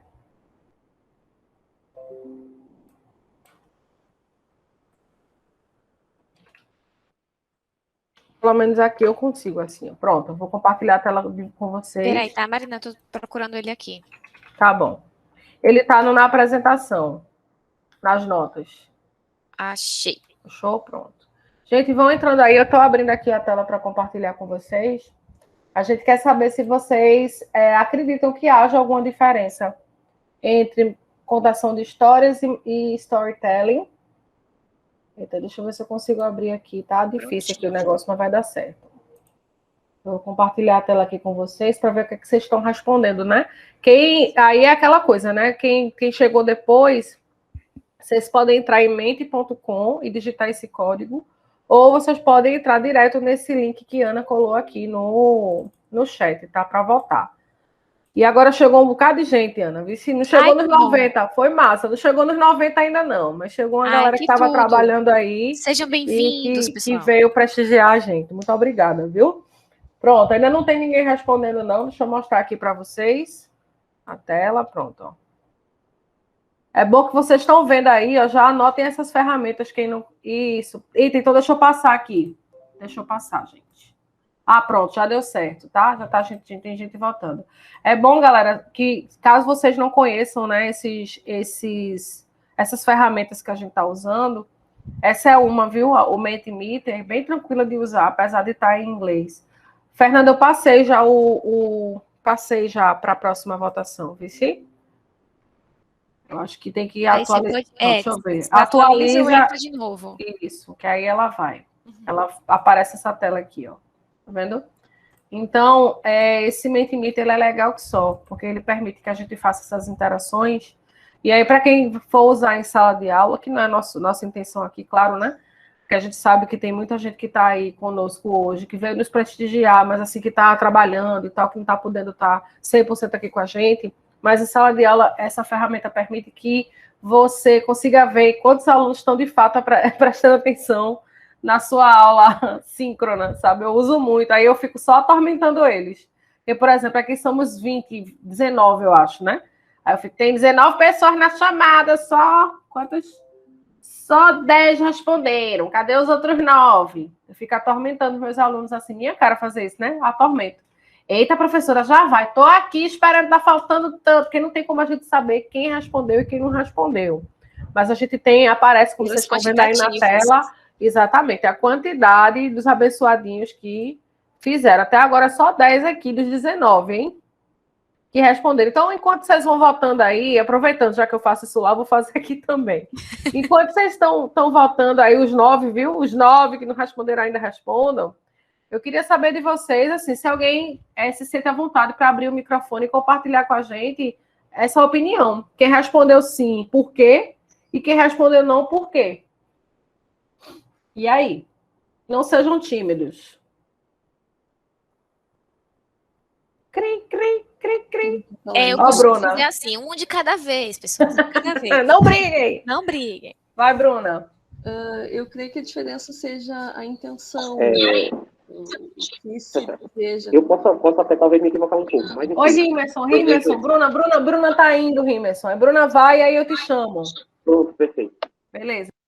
Pronto, vai, Bruna. Não, foi bem breve. Acho que eu creio que seja a intenção, assim, com qual objetivo, né? Eu acredito que o storytelling tenha algum objetivo, uma intencionalidade pedagógica, né? Se for para fim educacional, creio que seja isso. Maravilha. Rimerson. Na minha visão, a contação de histórias, o foco está justamente na própria história, no enredo da história. Já quando você está falando do storytelling, eu acredito que o foco ele está direcionado para o aluno e para o conteúdo. Ou seja, o storytelling, ele, na verdade, se torna um instrumento para fazer com que aquele conteúdo, aquilo que está buscando se abordar, ele seja abordado de tal maneira, de modo mais dinamizado, que prenda realmente a atenção do aluno e que ele facilite o processo de ensino. Muito bem, esse povo está afiado, viu? Da história, enquanto deu uma cortada no final, Rimerson. Deu uma cortada no final, mas eu consegui entender a essência do que você disse. Vocês estão muito desenrolados, viu? E a Palma escreveu aqui. Pois é, menina, eu tava, meu Deus, e agora? Vamos falar. Olha, a Palma escreveu aqui, a diferença é a intencionalidade e a técnica. Maravilha. Mais alguém? Gente? Não, no chat não. Não, então vamos embora, então, finalmente saber o que é, que vocês já sabem, vocês já desenrolaram aí. Que diferença é essa, né? Por que vocês não traduzem esse termo, né? Por que uma é contação de histórias e outra é storytelling? Vocês falaram muito bem. Enquanto um está buscando um entretenimento, né, o outro, ele tem objetivos educacionais e visa a participação do aluno. Então, assim, a gente sabe, né, que a tradução literal de storytelling é contação de histórias, a gente sabe disso, né? Mas aí tem alguns estudos, e aí tem, deixa eu ver se eu lembro, Valença e Tostes. Valença e Tostes, 2019, até razoavelmente novo esse estudo, eles insistem, né, que a grafia tem que ficar em inglês, tem que ficar nessa grafia original, justamente para forçar essa diferença entre a técnica contação de história e a metodologia ativa storytelling. Então, por isso que a gente está falando aqui de storytelling, por isso que nós trouxemos e debatemos aqui os princípios da aprendizagem ativa, porque storytelling na educação, com o termo em inglês, é uma metodologia ativa, tá? A gente sabe que a contação de história, ela é usada muitas vezes, né, fora de um contexto didático, assim, não tem um objetivo específico educacional para estar contando aquela história, né? Muitas vezes a intenção de se utilizar a história na sala de aula, por exemplo, é em busca do entretenimento, ou então, às vezes, até para introduzir valores da sociedade. Quem trabalha com educação infantil sabe do que eu estou falando, né? E já a storytelling, enquanto metodologia ativa, ela possui objetivos específicos delimitados pelo professor, né? A gente sabe que alguns estudos defendem que uma metodologia de ensino para ser ativa, ela segue alguns passos, né? E aí eu vou falar desses passos melhor daqui a pouco, mas só para vocês terem ideia, assim, tem que ter um objetivo geral, um objetivo específico, precisa ter um planejamento, né? Para poder rolar a execução desses objetivos, precisa prever a participação ativa do aluno, né? Porque aquilo que está sendo estudado precisa fazer sentido para o aluno, né? E tem que estar conectado à experiência dele, né? Uma experiência real e mental. Para ser metodologia ativa, é preciso que tenha uma troca de conhecimento também entre o aluno e o professor, né? Que os estudantes eles sejam encorajados a atuar como agentes ativos desse processo de aprendizagem. E muitas vezes nas histórias isso não acontece. O professor está contando história, o aluno está ouvindo e pronto. Mas na contação de história, não. A gente está ali para poder interagir. Oi, Ana. Marina, deixa só eu ler aqui o que o Jefferson escreveu no chat, que eu achei bacana. Vê só. Acredito que trazendo para o cenário da educação infantil e não exclui outros cenários, pode-se ter dois objetivos. Na contação de história, a criança pode imaginar os personagens, imaginar o cenário, imaginar as cores, os elementos. Já na storytelling, já traz os elementos em tela, objetivando outra metodologia. Aí ele diz, não sei se fui claro. Aí, descendo mais um tiquinho, a Ellen Santana, ela diz assim, fiz um curso há uns anos atrás que colocava ambos como a mesma coisa, e não era visando o educacional. Justamente, muito massa que Jefferson disse, só ele meio que corroborou com isso que eu acabei de falar, né? Tem a questão da intencionalidade, e que muita gente trouxe aqui hoje também, tem a questão da intencionalidade, né? Ellen, esse curso que você fez que trazia como a mesma coisa, talvez seja porque fizeram a tradução, né, da storytelling, da expressão storytelling do inglês para o português como contação de histórias. E aí tem também a questão da aplicabilidade, porque como eu estava comentando com vocês quando eu comecei a falar sobre storytelling, sobre a abordagem ativa, as metodologias ativas, eu comentei com vocês que existem vários tipos de storytelling, né? Esse que a gente está vendo hoje é o aplicado para a educação. Mas existe o storytelling das marcas, que está sendo muito utilizado aí, que é justamente, a gente está cheio de comercial na TV agora, que contam histórias. Já perceberam? Né? Não tem mais aquele negócio de compre batom. Eita, agora eu revelei minha idade, gente. Dizendo para vocês que eu lembrava do compre batom. Mas podem ver que agora não é mais compre batom, a coisa está bem, né? O negócio andou, então assim, a gente Nossa, e tinha esse comercial, que interessante! Sim. Tinha, amiga, esse comercial. Na minha época, tinha esse comercial. Então, as coisas evoluíram. Nós vemos aí as propagandas contam de fato uma história, né? Às vezes as propagandas são tão grandes que elas nem conseguem passar toda na TV. Eu lembro, a Cláudia dizendo que lembra também. Pois é, Cláudia, a gente está denunciando a nossa idade. Eu devia ter separado aqui, eu esqueci de separar, mas se dá tempo na volta do intervalo eu passo. Tem uma propaganda da Vivo, que essa ficou marcada para mim, que foi uma das primeiras que eu vi, assim, que eu disse, caramba, mudou alguma coisa aí nesse negócio. Que eles fizeram um vídeo para Eduardo e Mônica. E aí esse é storytelling das marcas, storytelling das marcas, né? Contando as marcas se utilizando de histórias. E tá na moda também, assim, o pessoal que trabalha com vendas tá muito nessa história. Boticário faz muito, exatamente. O pessoal que trabalha com vendas está com história de usar storytelling, né?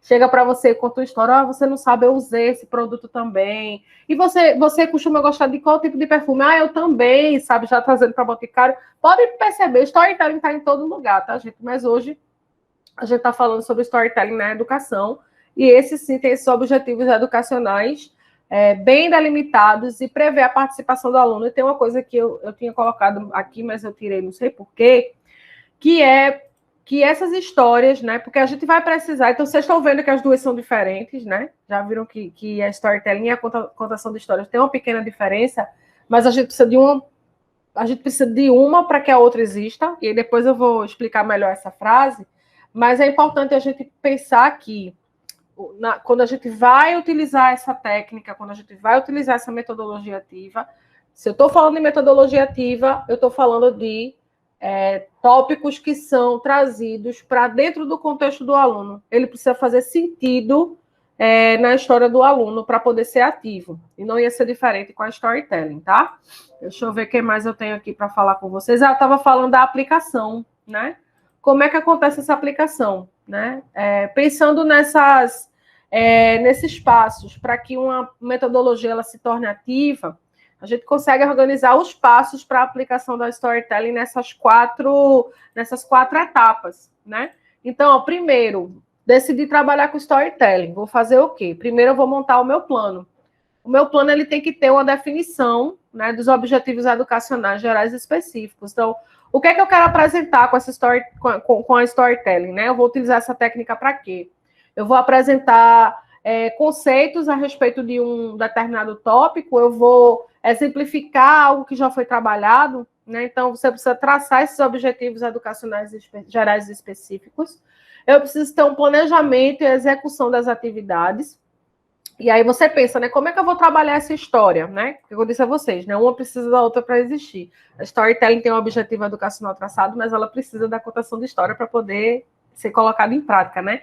Então, essa história ela vai ser contada por mim ou vai ser criada pelos meus alunos? Ou nós vamos criar a história juntos, né? Os alunos vão produzir um vídeo, vai ser um podcast, vai ser uma peça teatral.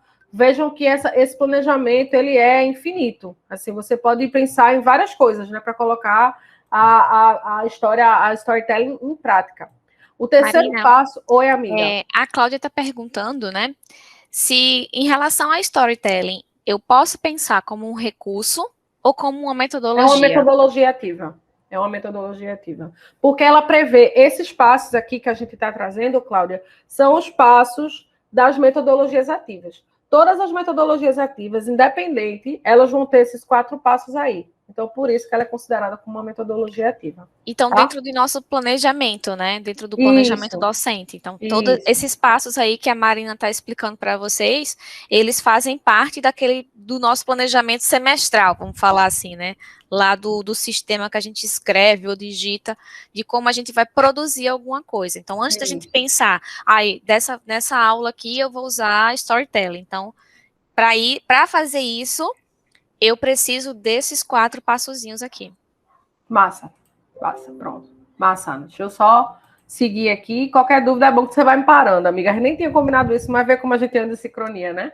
Não é? Engraçado. Bom, terceiro passo é o debriefing. Esse passo ainda não tem uma tradução para o português, né, cunhada, mas assim, se a gente traduz a palavra em si, debriefing quer dizer interrogatório. Mas eu acredito que quando esse termo for, né, estabelecido em português, eu espero que eles não traduzam como interrogatório, que às vezes os pesquisadores eles trazem o termo para o português e eles modificam totalmente a ideia, né? Por exemplo, o que acontece com o ensino híbrido, né? Que ensino híbrido em inglês é blended learning, né? Aprendizado híbrido. Quando eu saio para o português, colocar ensino, né? E tem dessas coisas. Vamos ver como é que é esse debriefing aí.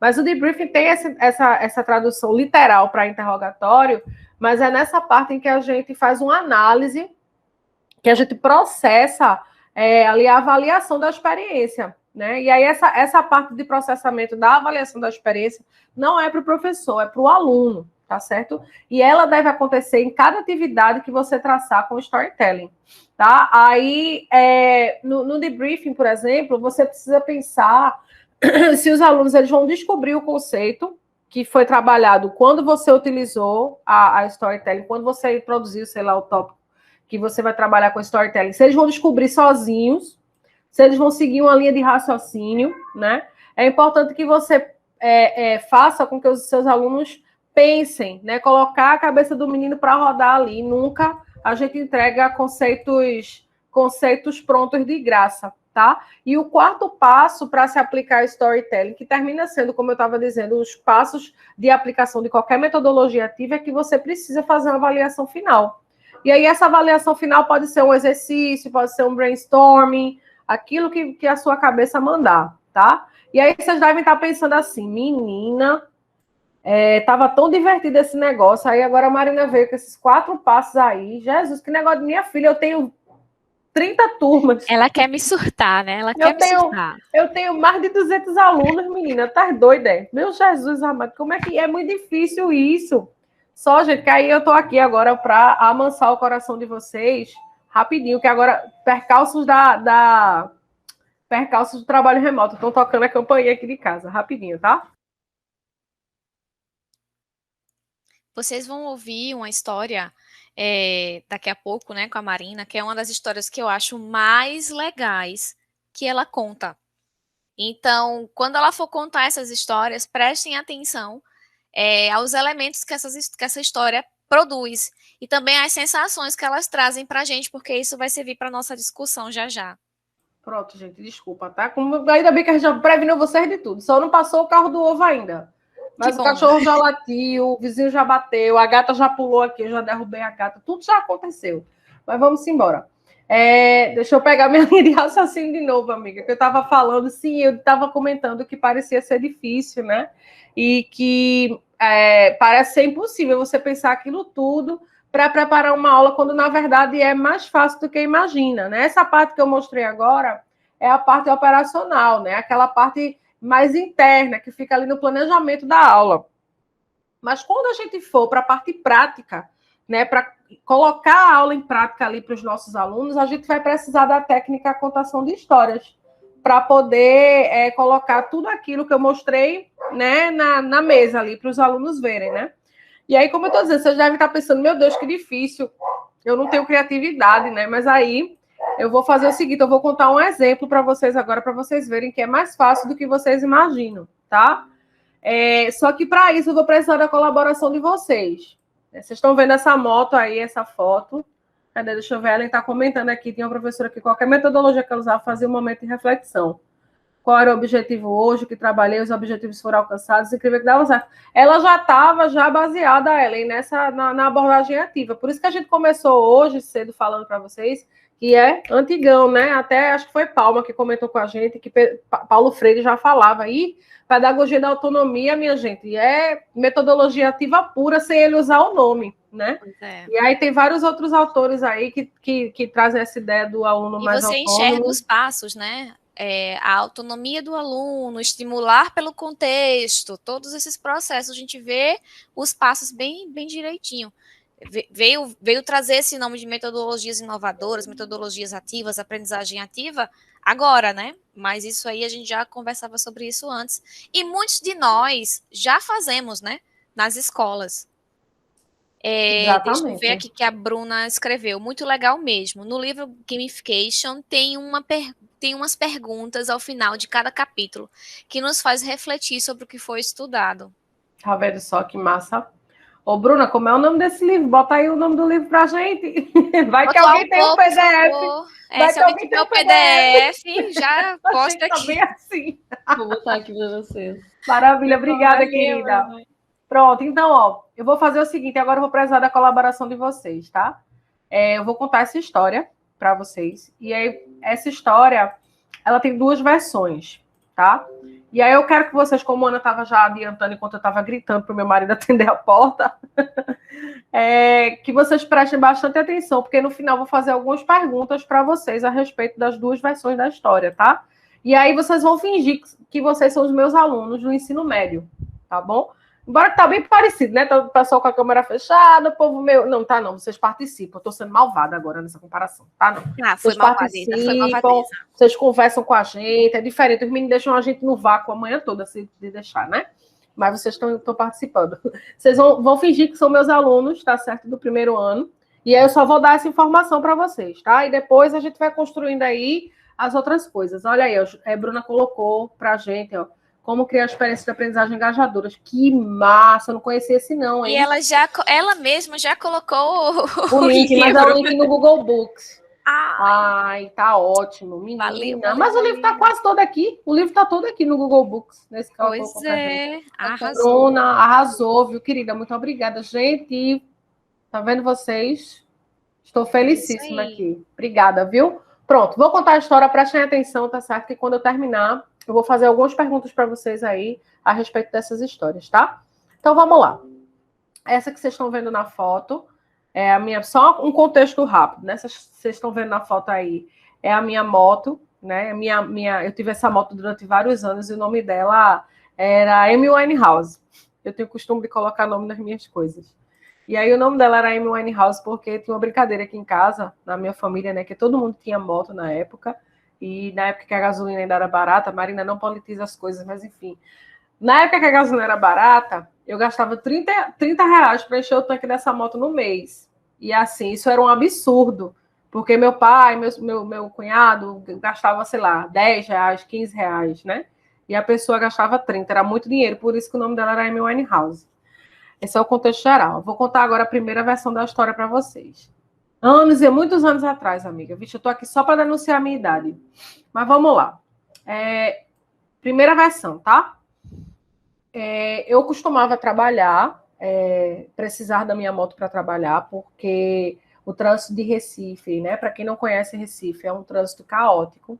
Aqui é muito complicado. Tem algumas horas do dia em que é complicado a gente se movimentar pela cidade por conta desse trânsito caótico.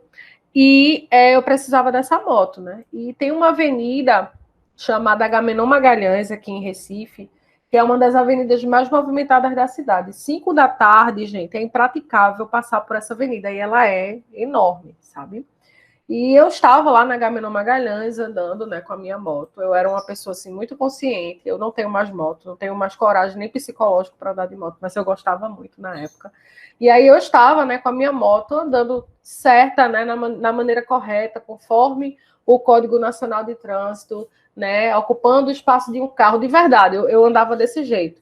E aí um rapaz, que estava um pouco distraído, ele fez o que muitos motoristas fazem. Ele trocou de faixa e ele não ligou a seta. E aí, quando ele fez isso, eu me surpreendi, freiei bruscamente, né? O pneu da moto derrapou e eu caí no chão. Quando eu caí, eu machuquei meu joelho, machuquei a mão, quebrou o retrovisor da moto. E eu me levantei muito chateada, né? Porque as pessoas não têm o mínimo de responsabilidade no trânsito, que é ligar a seta, né? Sinalizar quando vai trocar de faixa. Aí eu levantei, bati no vidro do rapaz e disse: moço, o senhor precisa prestar mais atenção, né, ao redor, porque eu poderia ter caído na outra faixa, a outra faixa de movimento rápido, eu poderia ter sido atropelada, poderia ter morrido.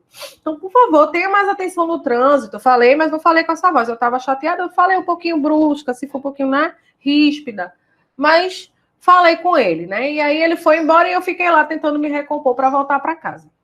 Essa foi a primeira versão, tá, gente? Eu vou contar a segunda versão agora. Minha gente, eu tinha essa moto aí, porque aqui em Recife, minha gente, é um inferno, né? Para andar nessa cidade, porque, olha, o trânsito daqui acho que até para Jesus é complicado para ele andar. Ele tem que andar por cima dos carros, porque o negócio é complicado, né?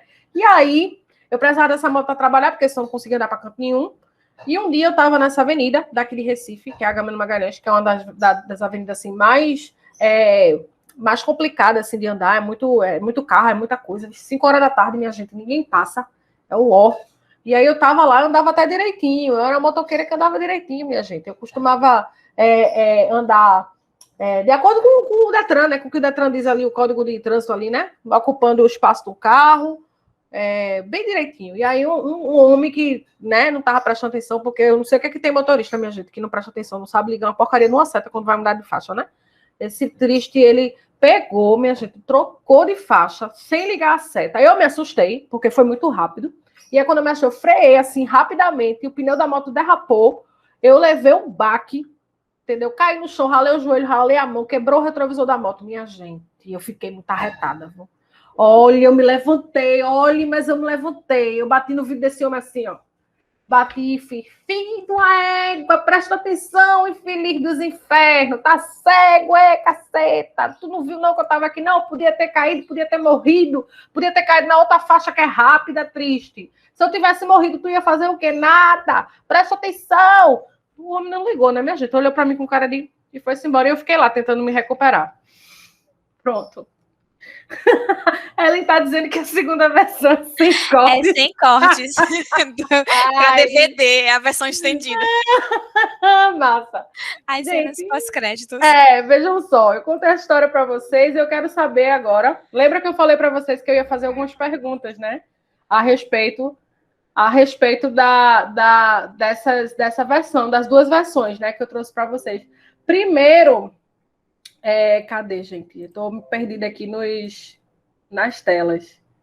Né? Eu gostaria de saber de vocês se vocês notaram alguma diferença entre a versão 1 e a versão 2. Cláudia já disse para a gente que achou que uma das versões estava com mais detalhes. A 1 ou a 2, Cláudia?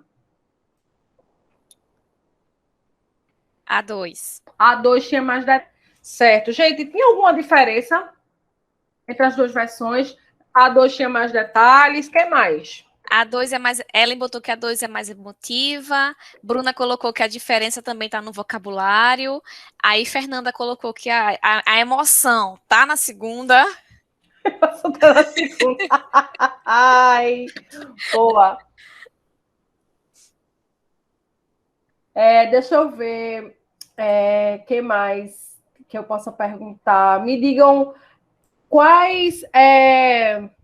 Vocês falaram que a emoção, cadê? Tinha mais emoção na segunda. Tinha alguma coisa relacionada, minha gente, à linguagem que eu utilizei? Tinha alguma Bruna diferença? colocou aqui em relação ao vocabulário. Vocabulário que estava o quê? Qual é a diferença? Vocabulário de quê? Da primeira para a segunda?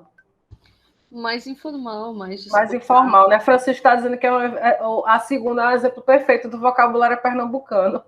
Isso Recifense, Francisco. O que mais, gente? A primeira dá a entender que passou mais tempo na primeira versão, certo? Vamos aproximar isso já que vocês estão falando aí, vocês notaram algumas diferenças na minha fala, vamos aproximar isso da linguagem que eu utilizei. Se a gente fosse pensar, por exemplo, da maneira como eu me portei, na maneira como eu falei, o que vocês poderiam me dizer da minha primeira versão, aquela que eu estava mais comportada? Vocês acham que eu usei que tipo de linguagem? Primeiro, acho que é mais polida, mais formal, né? Mais polida, mais formal. Francisco colocou a primeira versão, foi politicamente correta. E ela escreveu aqui, é como se estivesse contando para desconhecidos. Como se estivesse contando para desconhecidos, exatamente. Eu estou com um Jamboard aqui, deixa eu ver se eu consigo escrever isso que vocês estão dizendo, para a gente separar. Então, na primeira versão, vocês falaram que era mais polida. Isso. Peraí, deixa eu botar aqui, tá? Eu já ia falar, porque o Jamboard tá preto, gente. Eu queria deixar a tela assim, mais polida, mais formal, não foi? Quem mais? Mais politicamente correta. Politicamente correta. Mais cheia, não, é a segunda que é cheia de emoção. Deixa eu ver aqui. Deixa eu ver. O que mais a gente pode dizer? Pronto, vamos organizar logo a primeira. Polida, formal, politicamente correta. O que mais vocês podem me dizer da primeira? Contando para desconhecidos. Massa, contando para desconhecidos. Deixa eu subir aqui o chat um pouquinho. O que mais? Deixa eu ver. Pronto, por aqui só. Pronto. Então, a primeira vocês podem me dizer que é formal. Assim, em suma, se vocês pudessem resumir, a minha primeira versão é formal, né? Vamos analisar a segunda versão agora. O que é que vocês conseguem me dizer da segunda versão, gente? Eu já vi que ela tem mais emoção, mais emotiva, mais emoção, né? Tem mais emoção, ela é sem cortes. Sem cortes. O que mais? Um exemplo perfeito do vocabulário pernambucano. Vocabulário pernambucano. Certo. Na 1, há uma melhor descrição do ambiente do que na 2. Certo. Eu vou deixar essa porque Isso. Só para a gente adiantar. Me digam só uma coisa. Descontraída. Descontraída. Deixa eu botar aqui, descontraída. E com relação ao nível da fala assim, que eu utilizei, vocês disseram que a primeira foi formal, polida, e a segunda? A segunda era formal também? Alexandre escreveu assim: o leitor se sente mais convidado a se imaginar vivendo a situação. E esse aí tu tá falando da 1 ou da 2, Alexandre? Tem que dizer qual é. E a Denise colocou que era mais informal. Informal. A 2. Pronto, chegaram onde eu queria. Informal e popular. Isso. A 2. Então, gente, seguindo aquela linha de raciocínio, né, que eu estava dizendo para vocês, que vocês são meus alunos do ensino médio do primeiro ano, a gente vai falar sobre língua e linguagem. Então, hoje a gente vai prever níveis de formalidade, formal e informal, tá certo? E aí eu queria saber de vocês o seguinte, para a gente concluir essa parte, tá? Por que vocês acham que a primeira foi formal? Vocês consideram a primeira versão formal? Quais são os elementos? Cadê? Esse aqui agora não. Quais são os elementos da minha fala que vocês disseram assim, poxa, essa daí é formal? Na primeira.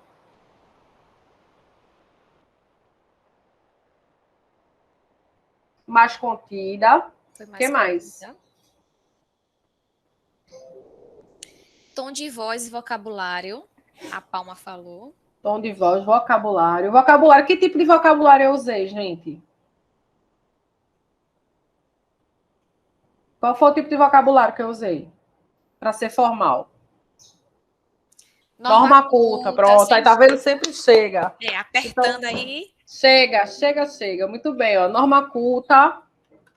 Deixa eu botar aqui. Então, eu posso dizer que na segunda eu usei um padrão mais coloquial.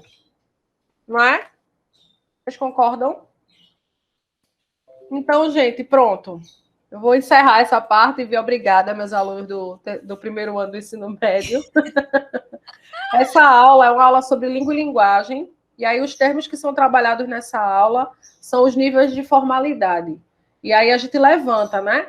O nível de a primeira história foi formal. Massa. Por que ela foi formal? E aí os alunos levantam, através dos conhecimentos prévios, né? Por que eles acham que são formal? Dependendo do nível da turma, porque eu já faço também essa turma, por exemplo, em português instrumental, também dou aula de português. Português instrumental, na licenciatura em música, por exemplo, eu faço, aí eles já trazem as palavras, assim, mais avançadas, né, do que acontece no primeiro ano, mas sempre chega o formal e informal, que é o tema da aula, né? Então, vejam que dentro dessa minha aula, eu fiz aquele planejamento, esse aqui, ó, qual era o meu objetivo, que era trabalhar os níveis de formalidade.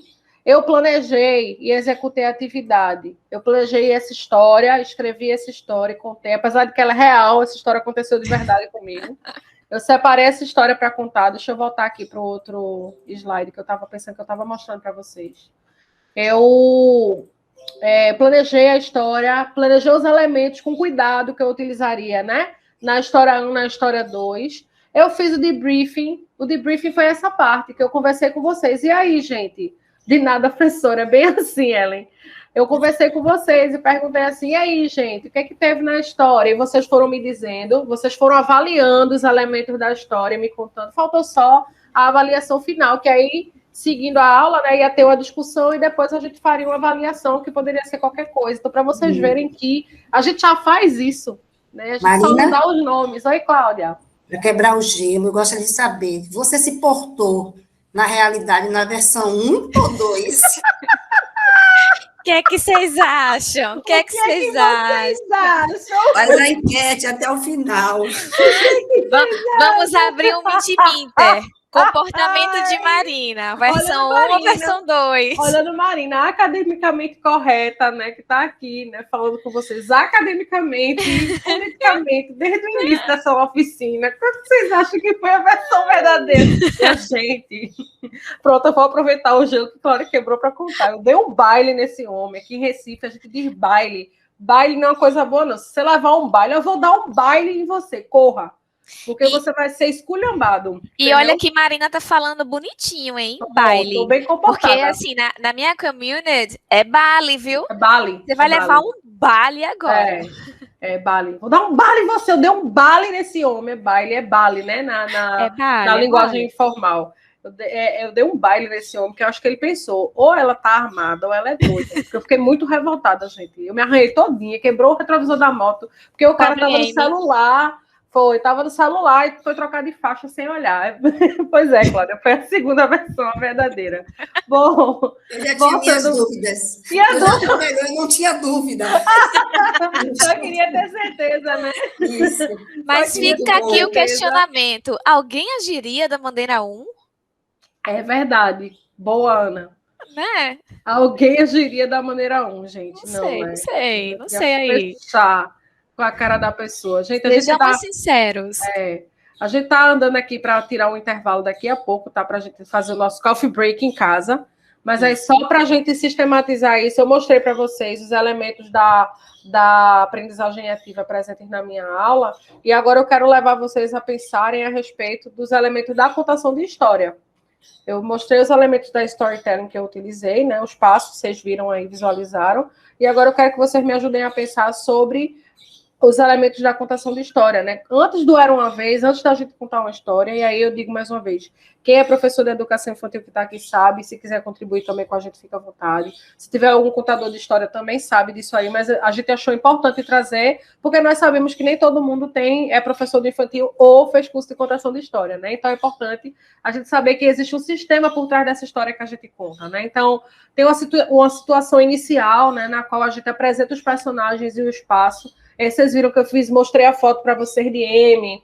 Falei para vocês que eu rodava muito com ela, porque o nome dela era Amy Winehouse, porque era muita gasolina que eu gastava, etc. e tal. Apresentei para vocês os personagens da história, eu, né, que era a motociclista, e o rapaz, o abençoado, né, que trocou de faixa sem ligar a seta. O motorista desavisado. O motorista, exatamente. Aí assim, tem Marina, só complementando, é tão interessante essa questão, porque a gente vê que esses elementos que a gente vai apresentar aqui agora são elementos que estão dentro do storytelling, mas fazem parte da contação de histórias. E aí respondem lá aquela frase que Marina falou, que a contação de histórias, ela precisa, que a storytelling precisa da contação de histórias para existir, né? Por conta desse tipo de desses elementos. E aí a gente vai aqui se dividir para discutir um tiquinho esses elementos, e o que eu acho mais interessante, minha versão preferida vai ser sempre a versão 2, sempre, não adianta, eu escutei essa história algumas vezes, e eu adoro a versão 2, amo, gosto muito quando ela fala também como ficou o cabelo dela quando ela caiu, acho que essa parte aí ela deu uma puladinha, adoro também, mas aí vem a quebra da situação, né, quando ela vem contando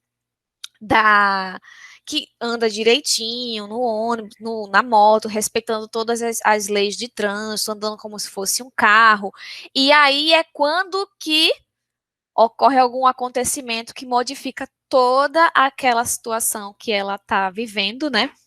E também vem a questão conflito. Para quem ouviu a história 1 e a história 2, a gente fica... E agora? Quando ela levantar desse chão, o que é que ela vai fazer? Tem essa questão. E o clímax, né, que é o momento de maior tensão da história, é aquele do tá cego, senhor, está desprovido de globo ocular, e por aí a gente vai. O desfecho das duas histórias, quanto uma quanto a outra, terminaram com a nossa pobre Marina largada no chão, né, tendo que cuidar lá dos ferimentos dela e da pobre da Amy, né, que provavelmente foi pro concerto, né? Consertar o retrovisor. E não foi? Levasse a Amy pro concerto, não foi, Marina? Levei, amiga, a pobre. Fui-me embora, irada. Aí levei prejuízo, que ele foi embora e não pagou meu retrovisor. Eu ia comentar isso. Se a Amy já dava prejuízo na gasolina, em comparação a toda a família, a Amy com certeza deu prejuízo no concerto também, né? E o desfecho, que foi a solução de Marina, foi levantar e ir embora, né? Acredito que mais do que isso não deu, até porque saiu sem ter pago nada, sem ter tido nada. Então, assim, esses elementos aí, esses 5 elementos que a Marina veio trazendo, a gente consegue identificar na história da moto, né? A gente consegue identificar na contação que a Marina trouxe para a gente, na visualização, a gente descobriu quem era a Amy, a gente visualizou a Amy, trouxe uma foto.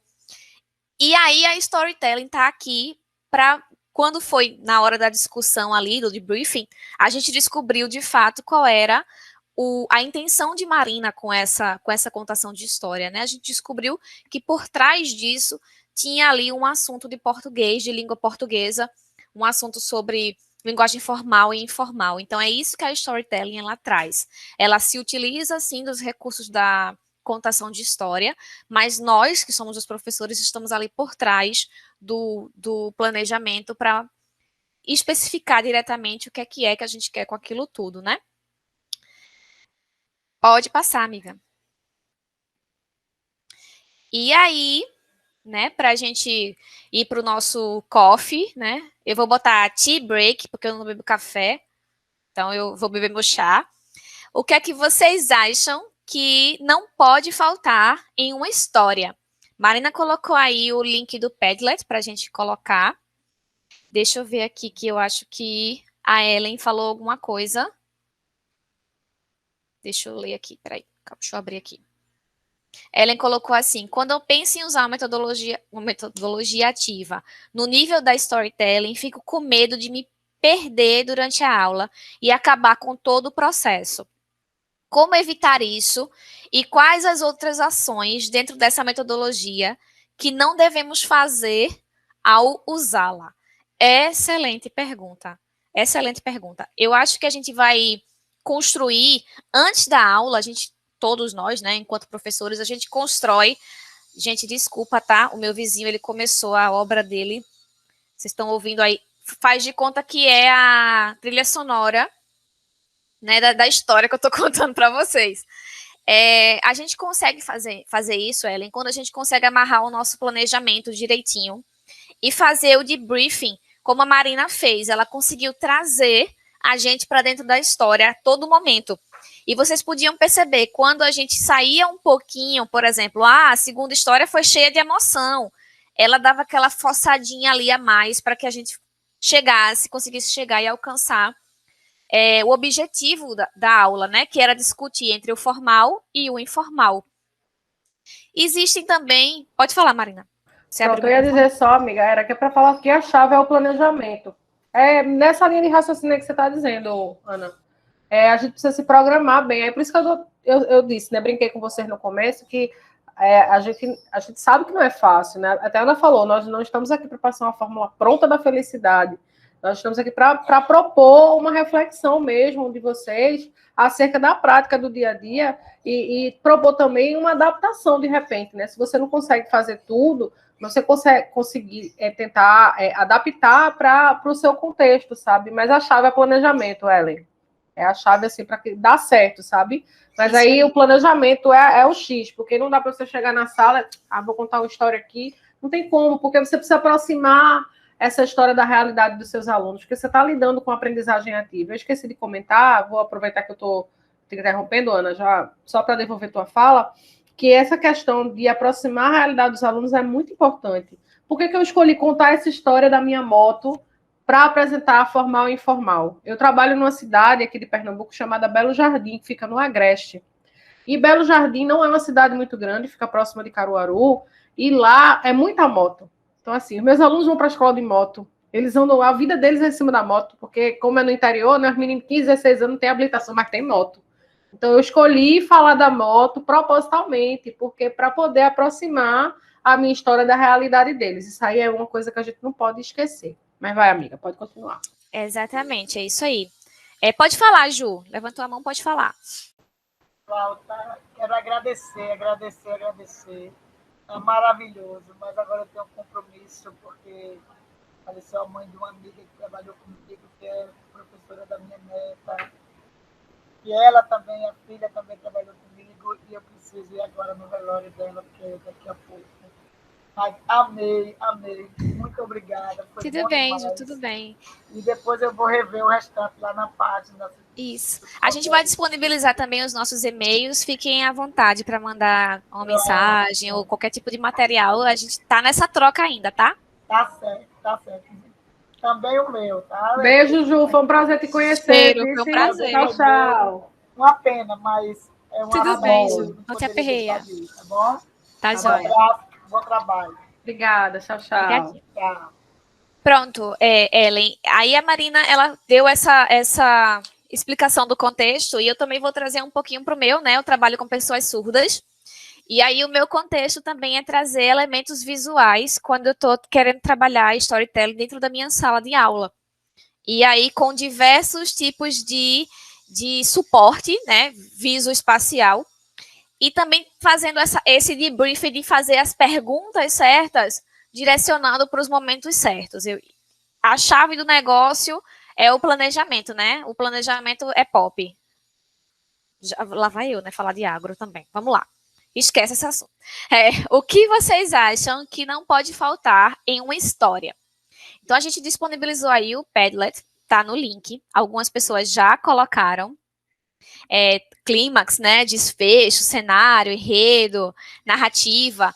Escrevam aí aquilo que vocês acham que, de fato, não pode faltar numa história, seja ela uma contação de história ou seja ela utilizada para nossa storytelling, tá? Fiquem aí à vontadezinho. O número de alunos em sala atrapalha alguns tipos de metodologia. Sim, sim, sim. É bem complicado da gente fazer uma atividade de storytelling. Pronto. Boa, Graça. A gente pensou, nosso plano 1, né, era fazer uma história que vocês iam completando. E aí, quando a gente ficou... Ai, adorei esse meme, gente. Ó, Marina caindo aí da moto, Marina. O momento do conflito. Obrigada pelos memes. Obrigada pelos mimos. Quem colocou o meme, viu? É que a história se desenvolve a partir disso. Eu amei. Eu amei, amei, amei. Sim, sim. Sim, sala de aula mesmo. Né? Quando a gente percebeu que ia ter bastante aluno, né, pelo menos bastante inscrito, a gente imaginou que, de fato, todos os inscritos iriam estar aqui e a gente precisou fazer algumas adaptações, né? E aí, por exemplo, eu dou aula numa sala de aula com 40 pessoas. Né? Eu também sou do ensino profissionalizante, apesar de ser professora do Estado, mas aí eu dou aula num curso de Libras, e aí são 40 pessoas, e eu tenho que estar constantemente repensando as minhas, não mais agora, né, por conta do presencial. Bruna não está conseguindo adicionar o card no Padlet. Marina, você dá uma olhadinha aí. Tenta adicionar um, Marina, aí, para ver se a gente consegue... Isso, olha, a Marina está ensinando como é que adiciona, tá vendo? É nesse maisinho aqui, no canto direito inferior. E aí a gente adiciona e publica, e ele vem ali para o cantinho, ó, tá vendo aqui no canto esquerdo superior, onde ela está colocando as coresinhas ali, editando. Ah, seja bem-vindo, Emerson. A gente está colocando aqui no Padlet, vou colocar de volta o link, deixa eu ver se eu acho ele aqui, meu pai. Cadê ele? A gente está escrevendo no Padlet o que é que vocês acham que não pode faltar numa história. Tá? Eu vou copiar aqui o link. Coloquei, amiga, o link que bom, Coloquei. joia. Aí você entra no Padlet e vai escrevendo, tá bom? E aí, Ellen, Graça, perdão. E aí, Graça, eu acho que também passa pela questão do planejamento docente, né? Nós, enquanto professores, a gente, além de se virar nos 30, a gente tem que ter 1001 ideias. Marina pesquisa criatividade docente, né? E aí a gente tem que ter 1001 ideias e sair pesquisando. Lógico que nós não seremos detentores de todas as metodologias ativas, conhecedores de todos os mecanismos, né? Eu e Marina, para a gente escolher aqui quais tipos de instrumento nós iríamos usar com vocês, a gente saiu pegando vários tipos de dispositivos, de aplicativos, e óbvio que alguns eu conhecia, alguns eu não conhecia, alguns Marina conhecia, alguns ela não conhecia, porque não dá para a gente estar por dentro de toda essa gama que já existia, né, e que se tornou... que nós precisamos aprender assim, dentro do ensino remoto emergencial, né? Pronto, Marina, tu acha que essas respostas já nos ajudam aí um pouquinho, que a gente pode dar prosseguimento? Já sim. Eu acho que como vai ficar aí, se na volta do Isso. intervalo eles quiserem continuar respondendo, Isso aí. já... Pronto. Agora a gente vai dar uma descansada, né? Marina vai colocar aí um cronômetrozinho. Vocês peguem Eu vou defender o chá, tá? Vou defender, eu sou o time chá. Chá é tia team. Então vocês vão aí, peguem aí o chá de vocês, o cafezinho de vocês, deem uma carreirinha no banheiro, preencham o formulário aí de presença, ou o suco, boa, Exatamente, Ellen. A Ellen. turma aí do suco ou a água. E daqui a 15 minutinhos o cronômetro vai tocar. Então vocês já fiquem ligados, deixem aí o fone aí. Ótimo, tá certo. Tá bom, Antônio, perfeito. Deixem aí, o cronômetro vai tocar os 15 minutinhos. A gente vai dar uma paradinha na gravação, depois vai continuar. E aí a gente volta, tá bom? Isso. Então até daqui a pouco, viu, gente? Daqui a pouco a gente volta. Começou aí já.